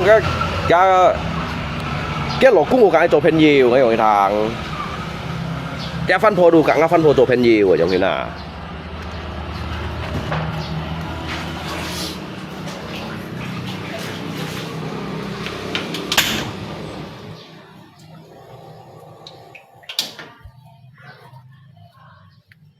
các cái cảnh ăn to bên ship của xã nhân bên nhị ship xã nhân cái du nhân tủ kéo du nhân cái quảng boy à du nhân cái tàu logo tàu ý sang à ngay đủ cả cái dịch vụ phụ nhân pháp ấy nhìn trong đó nhân pháp ấy nhìn ngay cái chỉ nhân quảng boy nhìn ở đó chớ nhân để nhân ghi lên từ li bên cái ngay đủ cả quảng boy để đi ngay ba như còn mai đúng xí băng ngay hiểu tài quả hì trong đó giờ đi sụp bài ba kia ba chỉ đổi du thảo ở trong đó rồi mới dưới tay nhân ghi cắt đi cậu ngay cả những còn mấy bác ngay mệt cái phân hỉ rồi đó để đi cái chia đồ cái chỗ pha phải rồi đó cái mày chia đồ cái mày chia đồ ăn một bộ sành cam này rồi đó jadi cái những các chỗ tính hay là những bác ngay tôi hắn hiểu liêu cái gì rồi các mùng cái bác tiêu chẳng gì như đâu không à mùng cái sau tổ cái con ta liêu rồi không à cái sòng chút đây sòng pháp á mua dịch niệm trong liều rồi đó mungkin các hạ ăn mấy cái tiêu kiện xì rồi đó mungkin bác ngay hắn hiểu liêu cái gì bác ship các trả ship nhân miệng này như này không ạ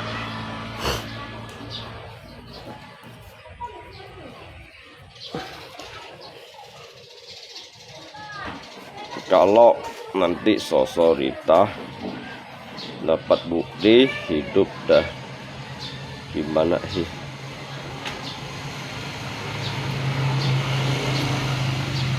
ngay langsung juga theo này pertarungan ngay bên này những cái bên nãy lấy lượng phân cái hàng chút đây adat ada biasa lấy cái này adat ngay juga theo này này tarugan này yang ini ngay juga theo này này pertarungan à ngay yang này còn gì vậy karena jika memang mau những ini pikiran jika mau những ini siang pháp mau siang đâu ăn dần hi nhưng mà ngay cái còn ngăn nổ xì nhìn ngay mình ngăn nổ xì còn ngay jadi hay còn nổ xì như này đó kêu bị sòng phải hay pun nổ xì còn này nhìn à kêu bị sòng phải vậy mà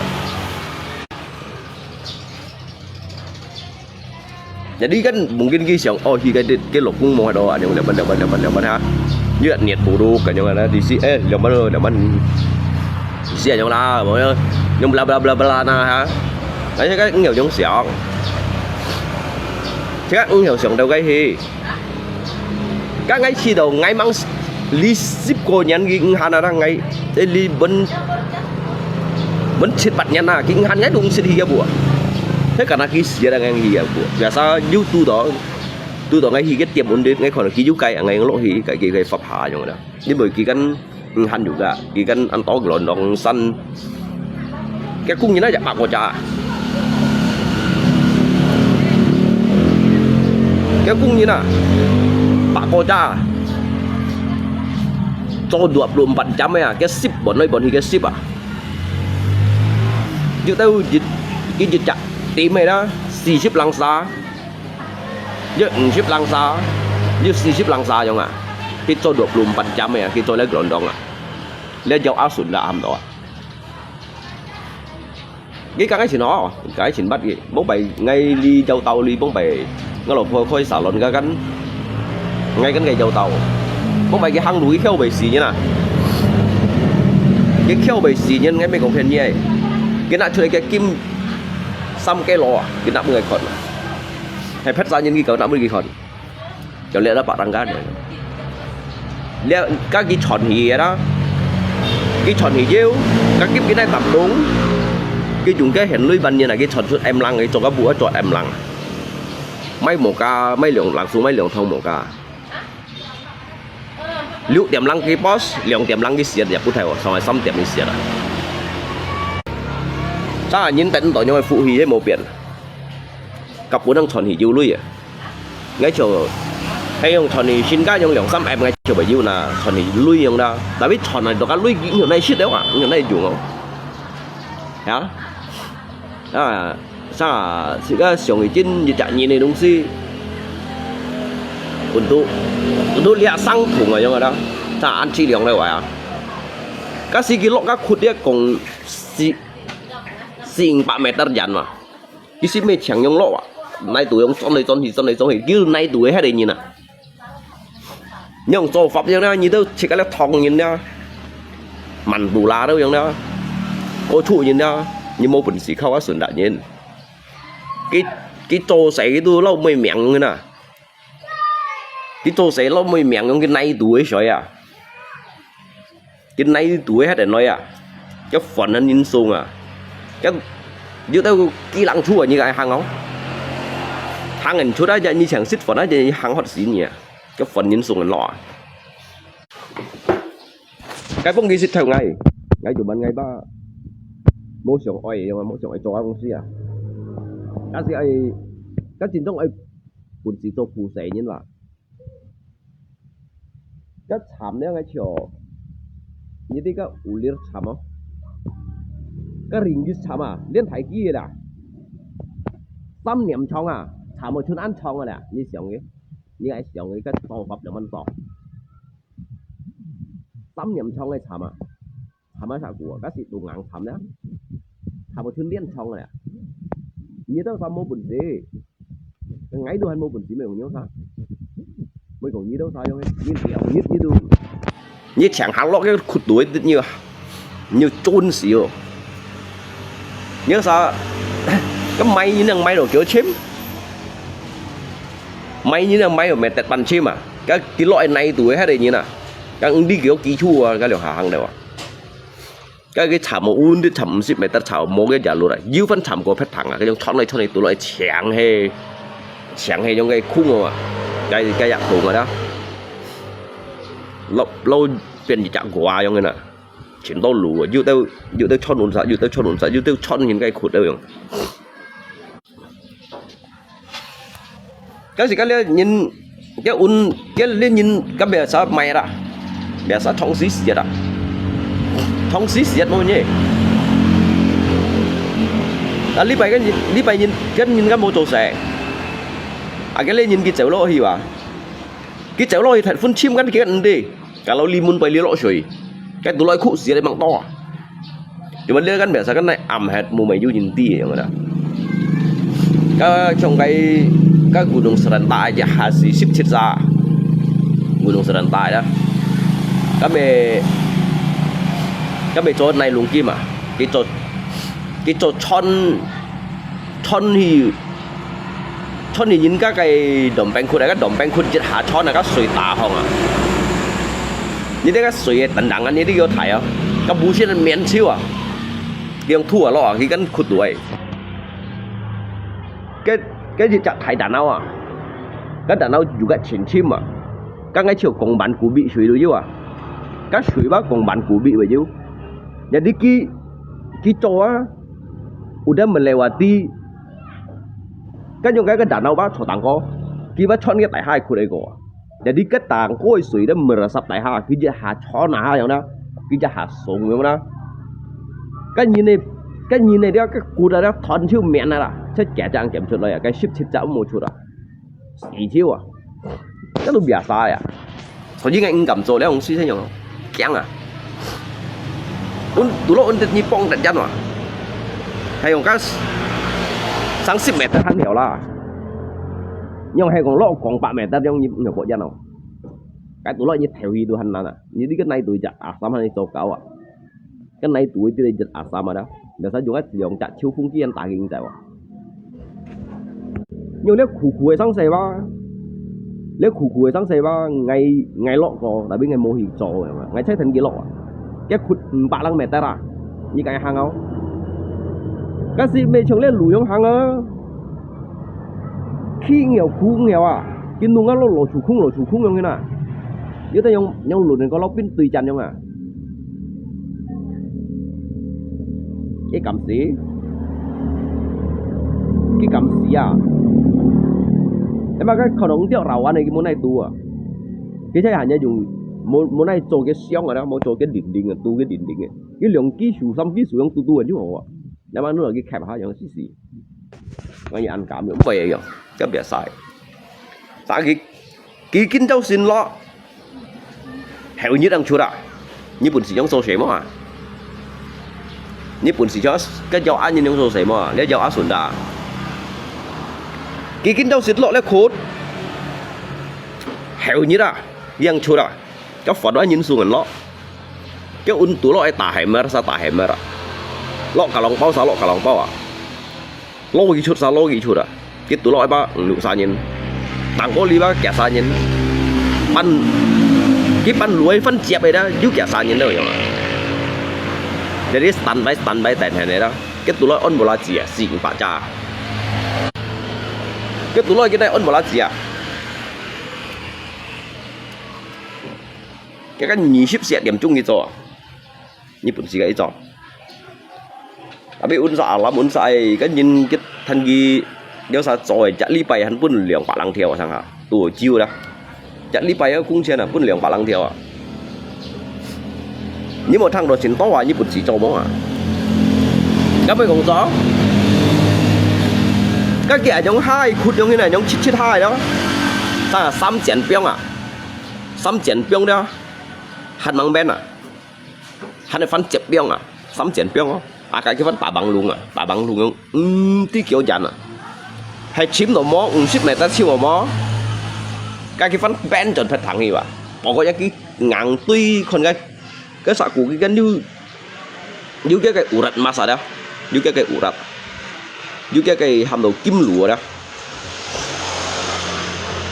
cái còn cái tí đồ mó chứ thoát này đường đó à cái phân chim à phân kén à cái con dưa cái dưa cái lũ đó à chứ cái chả mình hiểu à cái chả mấy ông cái chả xăm niệm trong cái chả mà lên thái kia đấy cái ring kia sao như thế ring kia sao cái ring kia anh check của rằng là biên thái kia là xăm niệm trong mấy chả mà chuyên án trong này như cái chả mà cho sao xin này như nè như bây giờ hạt nó của nhân miền ngầm chập cho nó à như cái ảo bản chế nhớ xíu ba ngay chờ thăm xăm xì chế là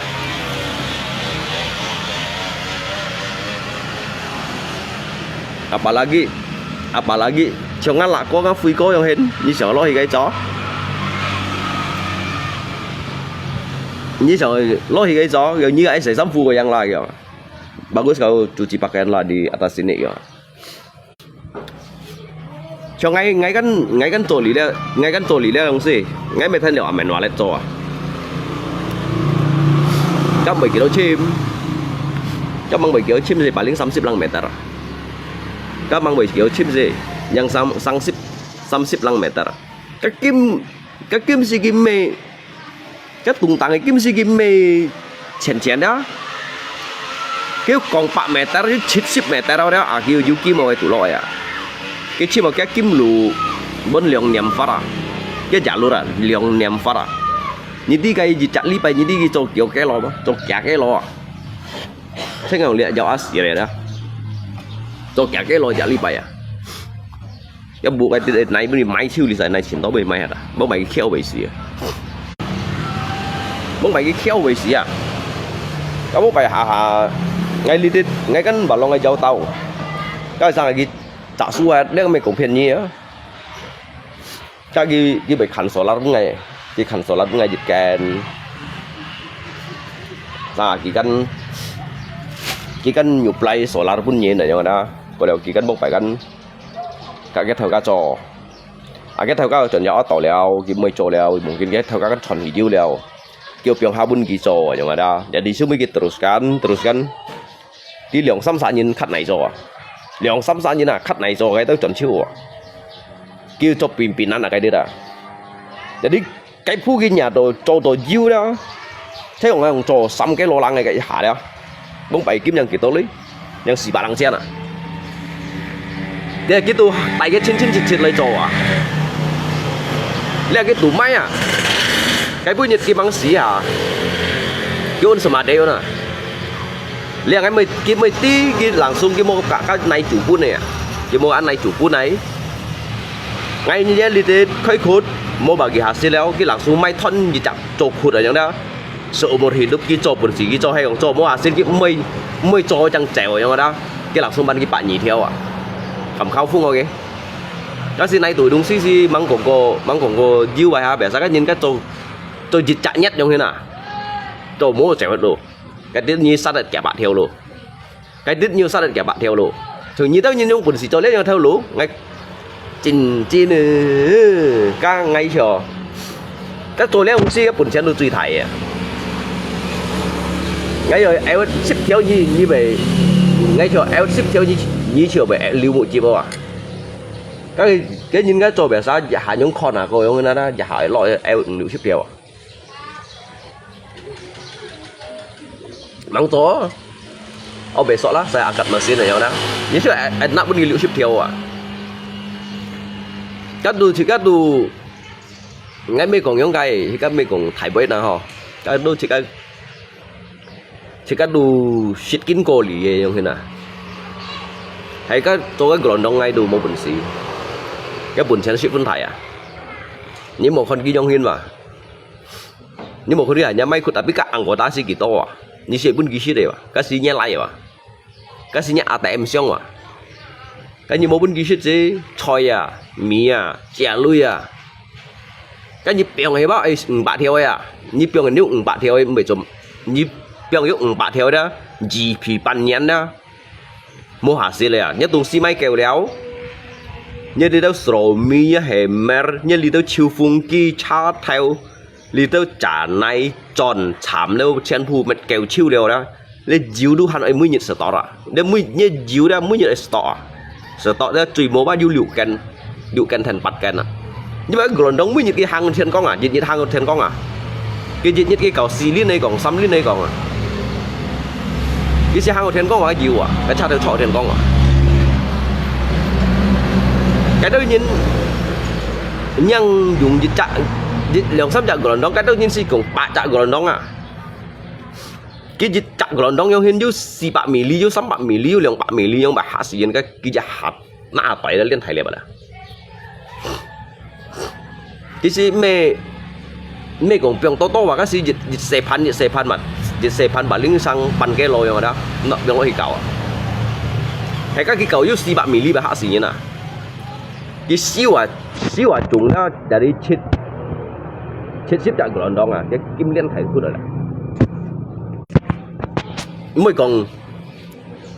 mới còn dịch chặt lượng 100g ấy không dịch chặt gần đó lượng 100g ấy liệu chết xếp chặt gần đó như xong ấy dịch chặt lượng 100g à cái kim kỳ to on này đấy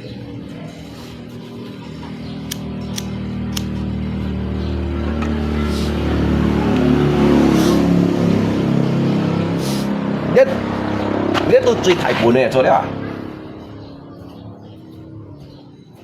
nó bánh juga ăn thái bún cái uống từ bộ ăn thái chả lọ cái uống từ bộ liệu chỉ ship theo như bắt ship theo đâu à liệu ship theo cái lọ gò ngày khâu rồi hai nhá những con là rồi không nè em liệu ship theo à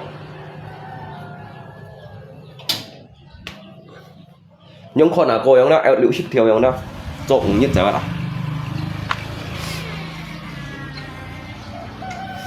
có mungkin untuk kita saji kopi tiap yang dah tak pasti kia yang siang giúp phù nhân nhân ngã kiểu như mình put theo chi kopi tiap yang ha cái đó nhìn là yang siang ya jika berheran karena jika kan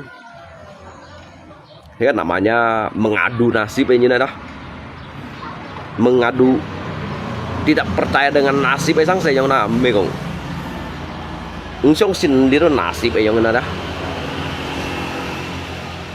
si depan dong unsong sin yang hendak karena sebetulnya thầy còn lấy ông si hiểu tan ngay đủ mô mày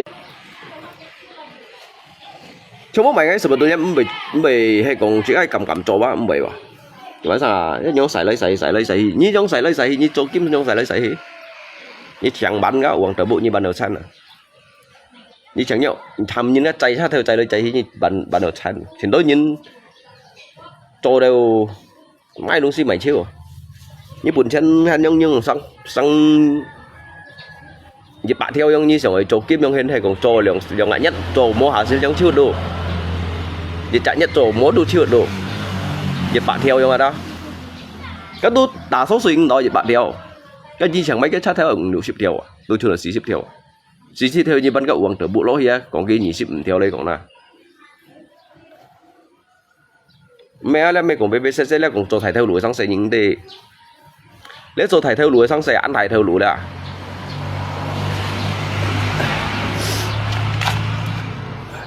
bây giờ là đó HP là không drop hay là chơi drop bằng HP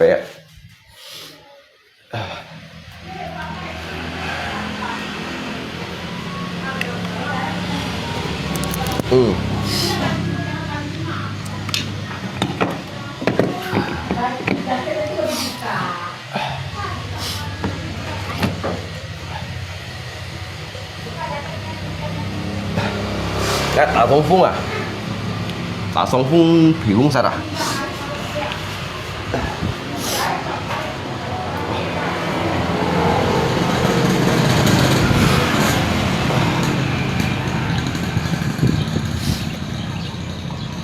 lấy ngay mê cũng phiền nhía lấy ngay mê cũng phiền nhía ngay lìa ngay trong lìa gỡ bạ lại như thế nào dạ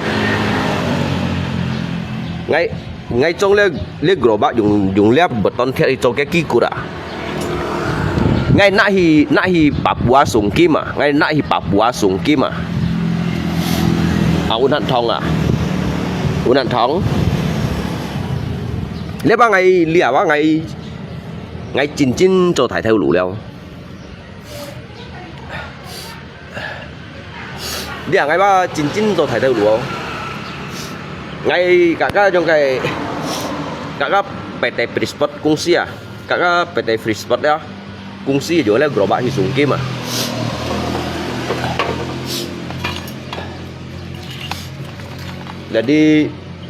jadi mbak lihat kan jiwa anku ada Iran unsa cok tanah jadi kita dùng lý đó alat berat ah kita dùng lý đó alat berat jadi dia jiwa pasokan mah mau mày jiwa lihat jiwa cái pasokan mau mày jiwa jadi sehingga dia kita dùng lý đó ký hay hi gió dùng những hi sám đều dùng cái là gerobak hi sung à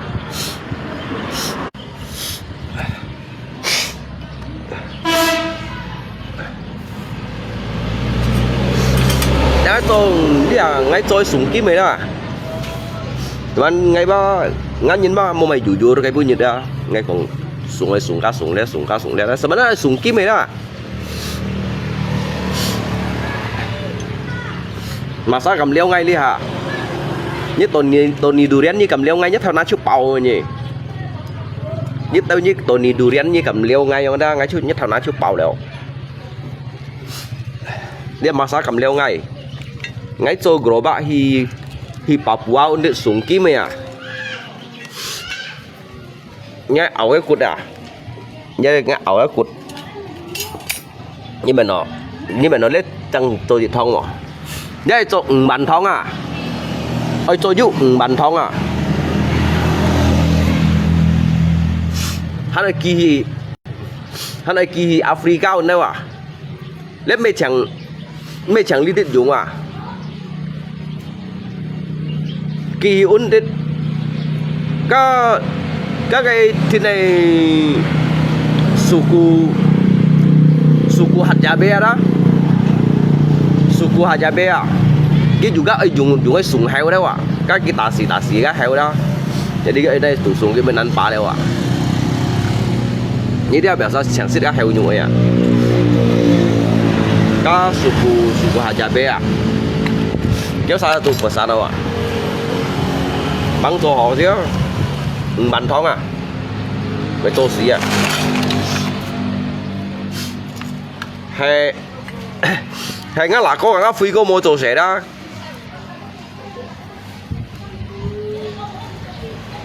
tu nó wat ampala bersih nasi kuning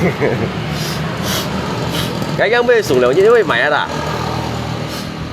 cái bữa nhật cái thong lết thải thong này lo có phổ chan trong à cái gỗ bà sùng liệu như là cháu sao tụ hay kiểu lúc kiểu như tụ tầm bà lạ sùng các gỗ bà sùng kiểu đó kiểu này ngọng xong chả nhất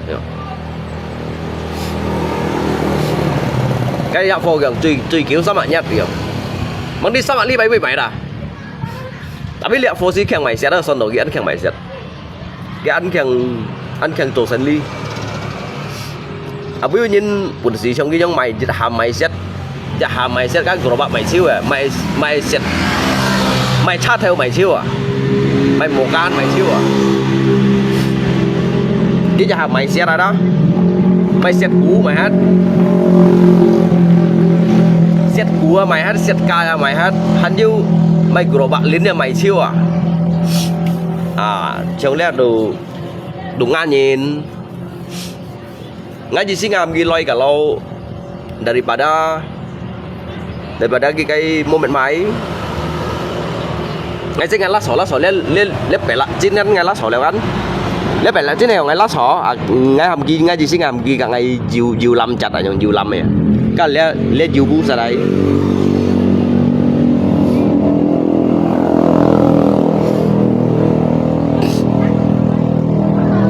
ngay bảy câu cái ẩu lẽ mú ngay câu ẩu lẽ ông xí liệu mắn ẩu gì bên đây gắn lượng dòng mua ẩu lý vô ẩu lẽ ẩu giá này lẽ ẩu phết dòng này không dòng này đó lẽ ẩu cái bãi lẽ ẩu cái lẽ juga ẩu cái bãi tapi lẽ ẩu cái miền hồng này cái tặng cô này đó giá này cái tặng cô này đấy lẽ trong cái kỳ cột này lâu cái đậm trại trong này cho đậm trại trong cái cái kỳ cột này lẽ từ trong cái kỳ cột trong cho đậm trại trong đó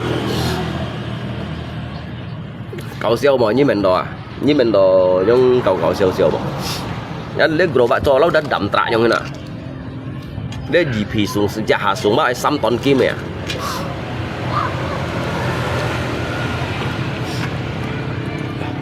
hạ xuống mà xuống 5 ton này nhưng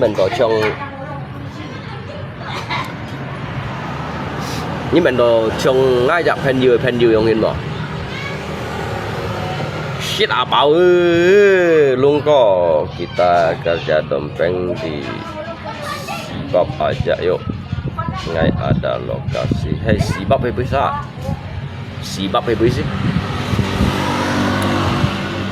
tapi ngak kêu sa cho cái chơi đếm mấy片nhiều cái đó còn nhiều đấy ngak lột phố cái chè này mình ngak kêu ngak lột phố cái chè này chỉ chạy đi bay bằng xếp lặng cái chơi ấy khi sắm bát un theo lùa cái căn tả rụt đi có ấy thì tận dụng un sa đó ấy tận dụng un sa những cái bisa na cái dòng sắm bát na bảo cái dòng sắm bát na đây cái tả Lisa đây tả Lisa mèo tả Lisa mày Subaco giả hệ tả rụn dạ của anh không tin à kiểu chơi un dạ kìa rụn sắm bát un dạ kìa chạy đi bệnh xếp lăng à ngay ơi nhiều chim kim nhung đâu ngay nhắn nhưng chim kim nhung ngay chỉ nhăn nhưng mà ngay ti ba ngay ti ba cái chim lui ba cục kẹo mà nhưng mà ngay gắn xịt chỉ cái gắn xịt trâu leo đồng xì nhìn này mà chỉ cái xịt trâu leo đồng xì nhìn thì các ba họ còn Sibab itu masuk ada Lumar undet Lumar kun saan to nhìn chỗ chiêu à cái lokasi tu nhìn chỗ chiêu à ngay sẽ chỗ đi đồng thau á ngay tụi ấy lẽ cái ngắt tụi miền như này đúng gì Jadi kêu sawit kan kêu hầm ngay cho lượng thong bên kia yang ini nah. Mumpung ini lah momen main doang. Coba banyak masuk. Chơi unsa à? Chơi unsa tổ kim nhị mấy thon cái này. Cáo cái kim bảy quỷ đó nhị mấy thon kì. Cáo cái chuyện hệ ta nhị ship theo xong ship theo đó. À biết nhị hiểu con này nhìn đó. Nhưng mà cái theo ăn chim như còn tàu con này cái gì cũng sử dụng chat theo dõi kiểu soi cởi tổ đấy ha. Như con này hiểu con cái này đó. Là bật luôn như này khơi sang nhìn chim rồi không ạ? Jadi con cái tủ lọ ấy thì đây con cái tủ lọ ấy thì đây gambaran này không ạ? Dia kan mau kai naik ju kandungan emas pak, mau kai naik ju kandungan logam mulia ya pak. Kijil cuma hiung ya pak. Tapi ai còn cái phiên nhi sinh phá may mệt na. Các ngày khiêu ngày liệu ship theo ai cảm sáng lỗ thì cả những cái khẩu phung. Các tủ bán uống tờ bụi á. Các ngày khiêu à. Ngay muốn cái kiểu đây cái còn liệu ship theo là không bằng gì. Bạn đi trộn như vậy. Trộn như tiếp sau một quần xì trò. Trộn như mô tròn à. Xăm mệt tật lăng à. Quân kéo xa phân lằn chút thì trò. Các thì nhí lọi à. Cái nội ngay trò mô ăn. Cái này chủ pun ghi chẳng ship theo à. Pun ghi uống tờ bụi cái nội ngay trò mô chạy vào à. Bằng đi các mô trò tròn à. Cái trò tròn à. Theo nhất bắt ship lăng à. Thì nhí đấy đó on lăng à. Thì nhất on lăng thì xăm nhận on lăng à. Thế cái chi xỉu cái bên liêu kêu hả đó. Thế cái xỉu cái tiền đen liêu kêu hả đâu. Nhưng mà kéo sáng này ship à. Chỗ mày đúng xỉu này xem. Những này xem. Nhưng này xem không hiểu. Một căn sắt đó như căn sắt. Đây ơi cho đủ một căn sắt rồi. Cái giống còn hả bói à, jadi à? Yang ini dah. Boleh kah? Nggak boleh, besok lah. Còn besok yang ini, besok saya masukkan mesin ah. Langsung liu ship theo bạn lo. Cái này xiên buồn kia vậy. Cáo lý tới nhìn rồi theo lũ mấy có phiền nhi à.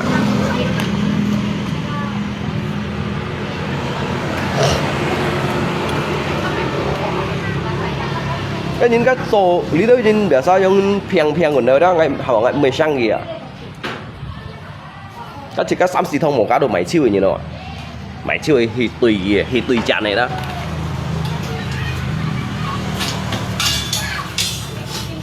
Mày ăn cái máy chiêu mày chỉ dăng cho kẻ thông máy chiêu à. Mày tùy à. Lý hại như con ngay giống hết. Tại vì ngay mấy cái ăn này mà. Karena ngai kan jika tu me keng xì như nào ngai tu han chín nha nè ngai đi bao nhiêu như thế tapi liêu chọn loại vậy mà 2 hari yang lalu saya ada ke Bengkayang ini dekat mana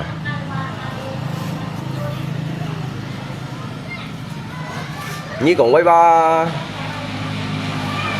xin nhận xin tuần này durian các ngày ở lý đi ba cú theo lấy ngang lìa đó ngay chỉ đó ứng song sa mạc xí à chẳng ứng song à nhất thiện phá ba liều bên mài vậy mà cho ba cái bữa như thế còn nhiều mốc quả ta ngay là hôm nay nhấp bún nhì liều xăm cả lòng bao quả ta tao bay mấy khâu thiện à như lấy lì gì nè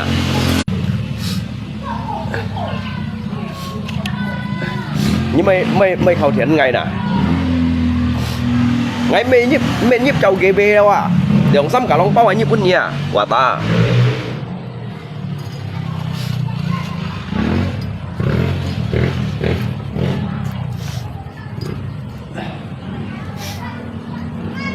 các bộ mấy mẹ xin này lại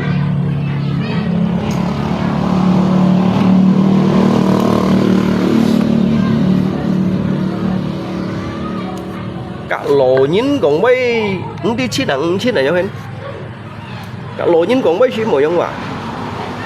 Ngay xí lỗ nhìn mà. Các lỗ nhìn cũng mấy xí mồi không phiền phiền thật thật ạ.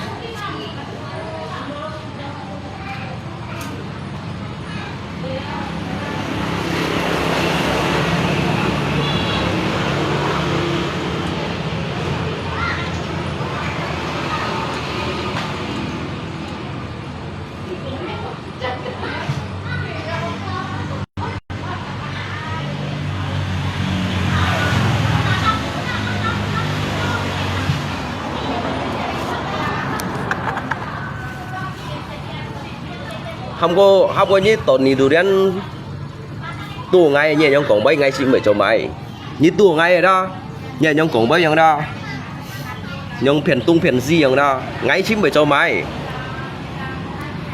ngay các như tu ngã phi có à ngay các như tu ngã là coi như khẩn như ngã là có ngã phi có tại như vậy hay ngay xin mới cho mày ngay mong sống con karena ngay kan nhìn ba mau xỉ trên này mà hay nhíp nhiều cả liên nhau bay như cả ngã lạ có còn cả ngã phi có còn đó nhưng còn nhíp đi tả nhiều rồi mấy nhân lưu lên xuống bằng siêu à mày advokat trong mày advokat trong ăn lọ cả lòng bao lọ siêu à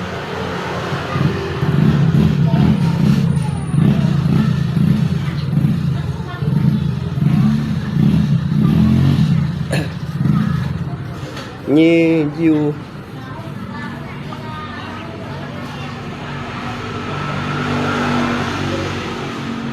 bên đèo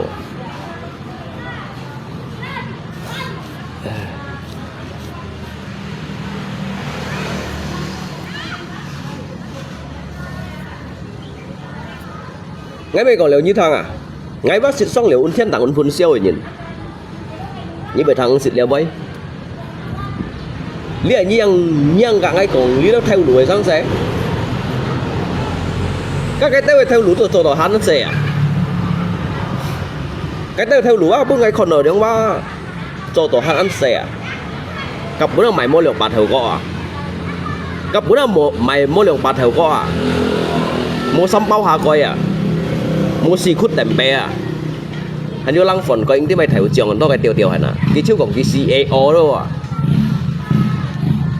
cái ông cái CEO yang menyamar đâu à cincinnya yang mau mạo thon như Son Hin đồ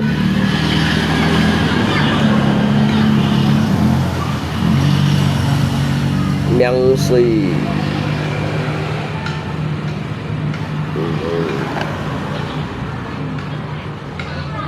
Moto Kim Miang Suy jangan maju lagi mau nhìn một yang hici ya tapi bagi ngay juga prinsip pak jatuh bangun lagi jatuh lagi bangun lagi ya yang ini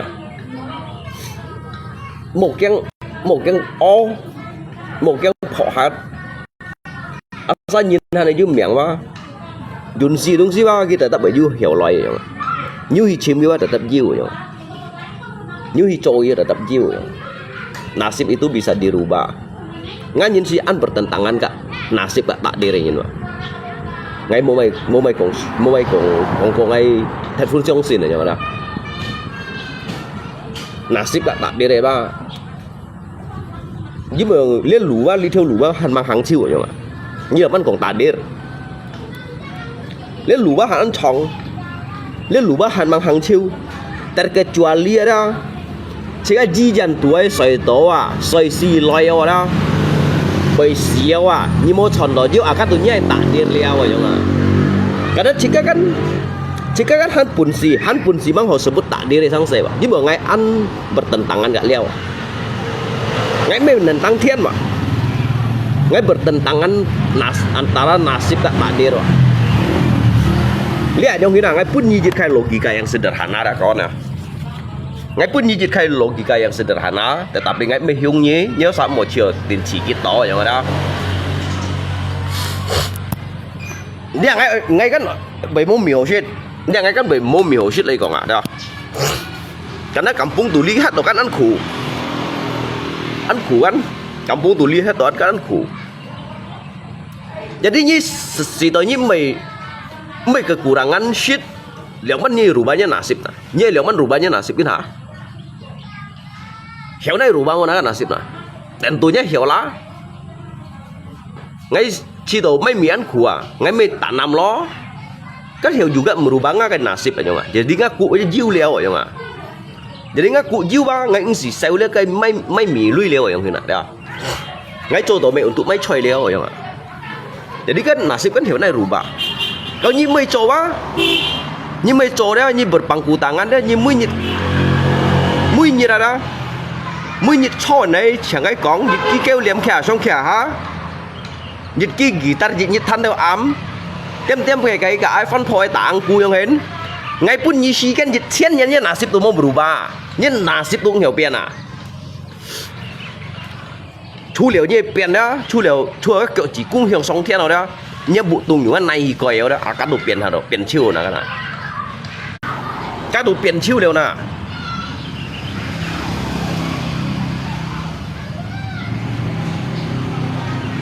Ngay còn bây giờ dùng logika, mỗi logika ngay mới còn. Cái đó lý như còn đạt đi đây đúng xí, lý theo lúa đó, lý theo lúa là ăn thòng rồi mà. Kadang ngai tahu ngai selalu bertentangan kat takdir aja man. Ngai selalu bertentangan kat nasib aja man. Ngai insong si nasib. Karena ngai ti nasib bah. Nasib itu yang merubah nasib itu bukan orang lain. Yang mampu merubah nasib ini bukan mereka melainkan diri kita sendiri aja man. Linyit kan aja man. Linyit ngai kayaknya kau nasib aja nak ya. Agar kita paham tentang nasib aja saya. Các nasib những gì ham nhìn son, karena mê các son nasib ấy nhìn đeo son những cái miệng đeo kim mô chạm mặn đắt à, kim mô chạm kuasa họ son nhá cái kim mô chạm kuasa đó, hiểu tí thật nhá nasib nhá takdir à, terkecuali deh sang pencipta yang ada, sang pencipta đó, kiu mày nè. Chứ mày hiểu lấy ham một dịch khu phụ nhân lấy cái nasib ấy bay cái gì miệng suy cái còn đang lấy chỉ chạy vậy bay miệng suy đó cái miệng suy tụ mua ai lăn xí như mày chó như cái tuổi sỏi đó. Như này kỳ chẳng xí đó, như nasib đó tụ nghèo biển, như miệng suy tụ nghèo biển à. Jadi lihat cái cũng như thằng, như kan anh nhận xét chu nhụ, misalnya như lihat những cái anh nhận xét chu nhụ, lấy chu nhụ ba ngày lượng ăn tại tại nhà. Jadi như lấy chu nhụ, san khéo dong kan như mantulakan ăn tôi dong nhiều, san khéo dong ada mantulakan ăn tôi dong nhiều. Kalau cột các ship kê lôi cả lông bao thỏi cột nem pun ghế dịch bao được trên tuần mà hầu như cột dú ship bao pun kì bật đi cắt bàn tuần đeo bàn tuần gắn kalau hay cùng dịch bao trên ship bao bàn vậy nhị ship bao bật đi cắt dụ bạc trên đeo giống đó anh như chú hiểu ship tu nhụ à anh như chú hiểu rubahnya nasib à cái này giống hay mau nào ha. Hiểu này rubah mau này là nasib aja, jadi kau kes sederhana dah. Ni chỉ nhận xin tapi ni hanya lidit kon nhìn cái tiêu à, ni chỉ hanya lidit kon nhìn cái cái tiêu á à, ni mau nak tiêu pin mau nak tiêu sa, mau nak tiêu xiên mai không siêu mau, nhớ còn nhớ nasib, các bây hiểu trong tiêu nè, cái nasib ấy đúng sih ba, hanya kata-kata tambahan à, lấy tak diri đúng sih ngay juga không xin, karena li theo lù theo đó. Nhưng jun này đúng gì ba mấy miệng răng như mà miệng măng răng như nào đó măng đều cái waktu rồi mà măng đều cái waktu như tôi nhìn kan Dia tahu yang gitu menyerah hang pandu ada. Hang pandu ging nggak mau. Di Ciokeng. Tapi ngay mbay à. Ngay mbay. Ngay đôi chỉ đồ ăn biasa trong ini. Ăn biasa menghadapi lihat jitiau lu perjalanan hidup am ya. Jitiau perjalanan hidup. Lihat kayak hirup pikuk kayak nggak? Kayak hirup pikuk. Koli itu yang jika hidup menderita ataupun sengsara yang ini, kadu pengai sarapan dia yang nggak? Ngai sit lu lihat kayak kehidupan tu jejak tungku yang ngai sit lu lihat kayak kehidupan tu jejak tungku yang nggak? Karena tungku itu sih kan nyisong loy, no siri loy wah. Karena ngay kan ngay còn nổ xì nhìn, ngay mấy pun nổ xì còn này nhìn, pun nổ xì còn này nhìn mà kita tetap siap tunggu ya nggak? Đúng có, nha hề không đâu mấy, cho dịch mà nasib baik lebih muda kaya. Nah, susah kaya meskipun bekerja.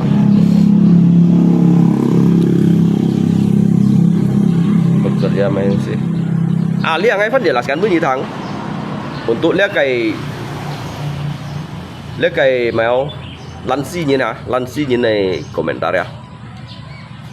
Hay như còn nhìn các cái nasib của họ được. Cái cô kẹt kaya nhung à, cô kẹt kaya,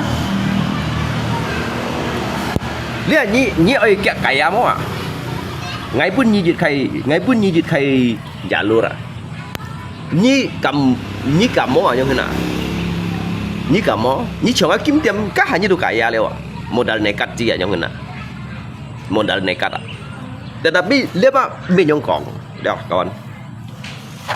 Hay nhìn các vị hiểu kẹo phát triển, hiểu kẹo trần đó, hiểu mọi đúng gì, chứ tới nhìn memang anh sih cho được cái lỗ, cho cái gì, ya. Tetapi lihat sih juga pengaruh tuh tentang jika kehidupan yang lampau ni song sin mona. Likin bunyi dah. Li jak sang thùng ada, chơi lihat sang thùng ada. Jika apa hat mang dia. Jika baju pada unse cui mana yang nggak, pada unse cit ok dah yang ini ada.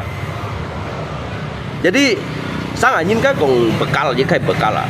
Kehidupan saat ini berbuat baik untuk bekal kamu yang akan mendatang yang ini ya. Ini pun mana. Jadi lise jika todo hawa, hasil jika kau onlok yang ini, isi ada. Ke maksud tu yang ini. Jadi kan ingin hay kong nasib baik kayak gimana? Sebetulnya itu pengaruh ke kehidupan. Ke kehidupan yang lampau sebelum reinkarnasi yang untuk yang di saat ini yang gimana? Untuk kayak kin punya dia. Kayak kin punya dia. Kayak unse kin punya berbeda. Modus kung tong kosong bunyi nyaring. Hei nah. Orang bernasib buruk rezeki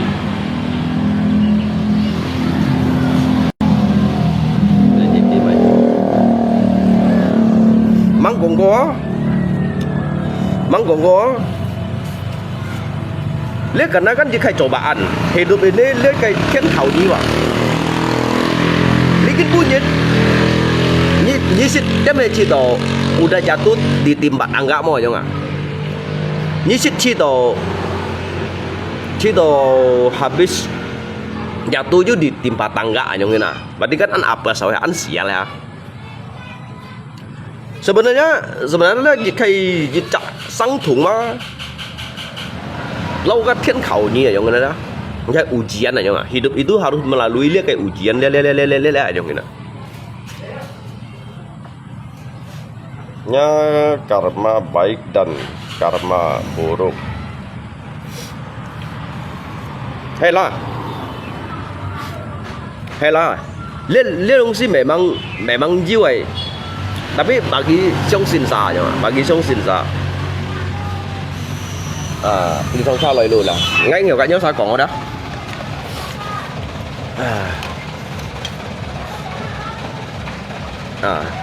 Lihat ngay chơi rubangan nasib ba? Lihat ngay rubangan nasib ở đó. Cho nên như thế này cho cái gì là vẫn hiểu rubangan nasib à? Cái này cho không hiểu à?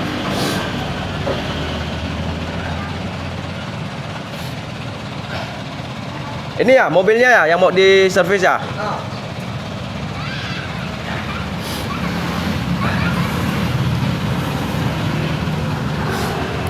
Oh, siapa bapak kamu suruh bawa?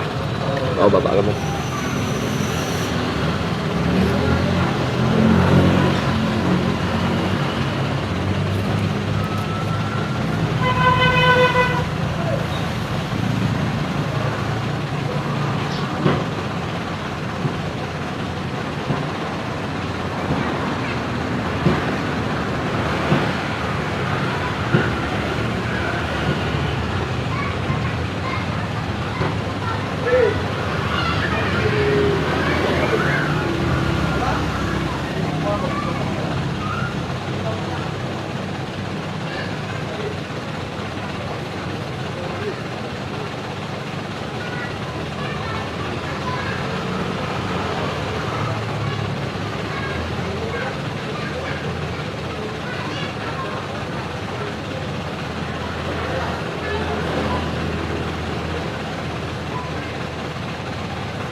Cái thông sắt tối đó ly thông tìm bà hiểu ly thông đồ liêu cho này đâu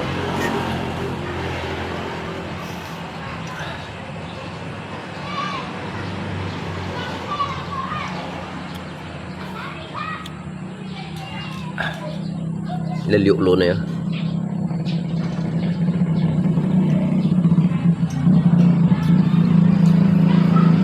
như cái gì sao đâu mày cái gì mới lọ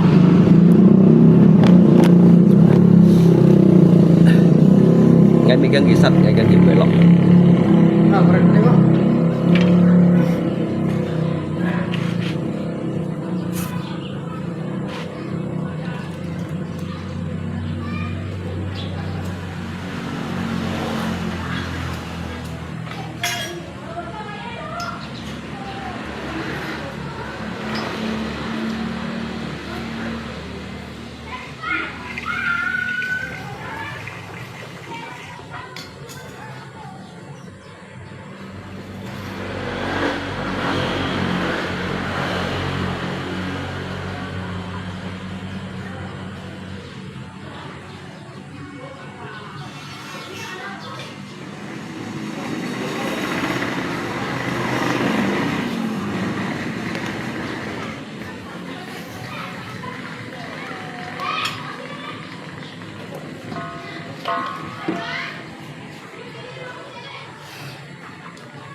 Tekap kemarin jadi udah dibawa pulang orang mana aja?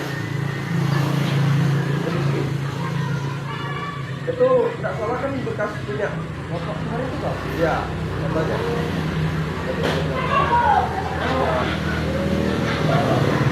Terus kita lagi ya? ya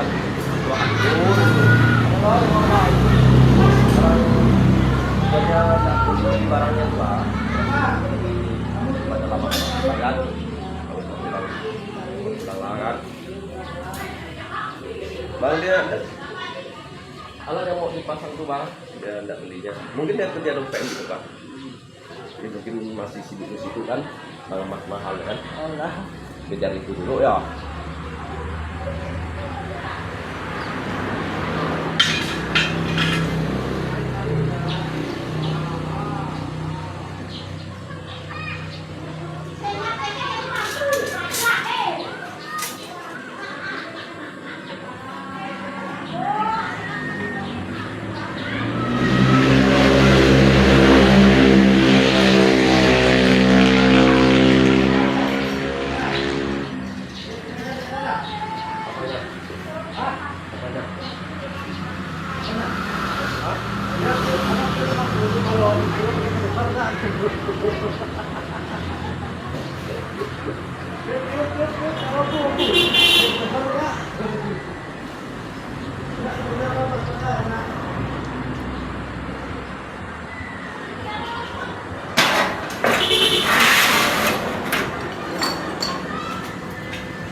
iya iya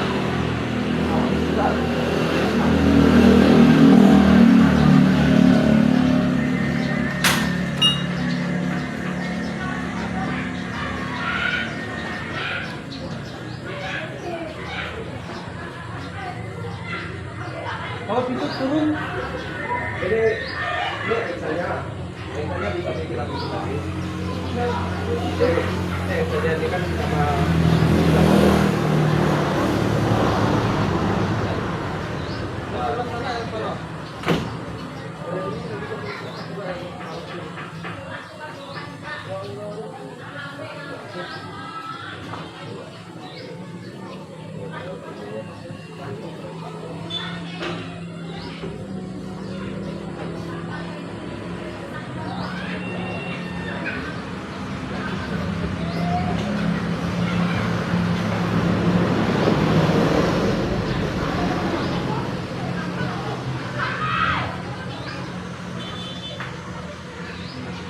kalian sudah lama, kalian sudah lama dari tahun 9. Bayar harganya.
Ngapa? Masih dibikin juga. Oh, Jadi mau ganti bak juga sekalian. oh ganti bak. Kayak sekalian servis gitu. Oh iya ya. Sekarang ganti bak tuh berapa di sana? 85. Itu bak Jawa atau bak ini lagi? Udah Jawa. Bak, ya kalau tuh kan nggak pakai hidrolik lagi kan? Pakai. Oh pakai. Oh bak tinggi tuh, bak Jawa tuh ya.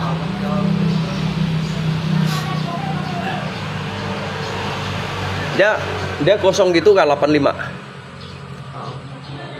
Dia nggak tanggung bomnya dari kan? Berarti kalau dia tanggung bom sih lebih dari 100 ya. Itu hidroliknya itu ya. Nggak salah waktu dulu saya beli itu yang 17 ton itu main 20-an juta. Hidroliknya tuh langsung lengkap dengan kaki-kakinya 20-an juta. Itu udah berapa tahun? Udah mau 5 tahun saya beli itu.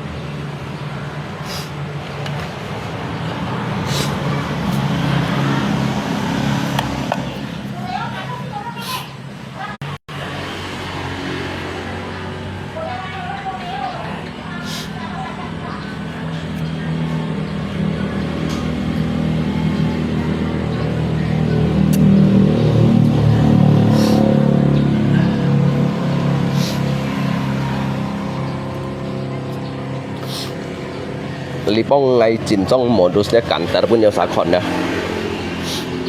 Ngay chỉnh trong modus để cản trở punya sakon kin bong. Cái punya kan cái thông xa kan anto nhìn siêu thì cả họ. Lipong ngay chỉnh trong modus punya sakon nào lihat. Lipong ngay chỉnh trong modus punya sakon nào.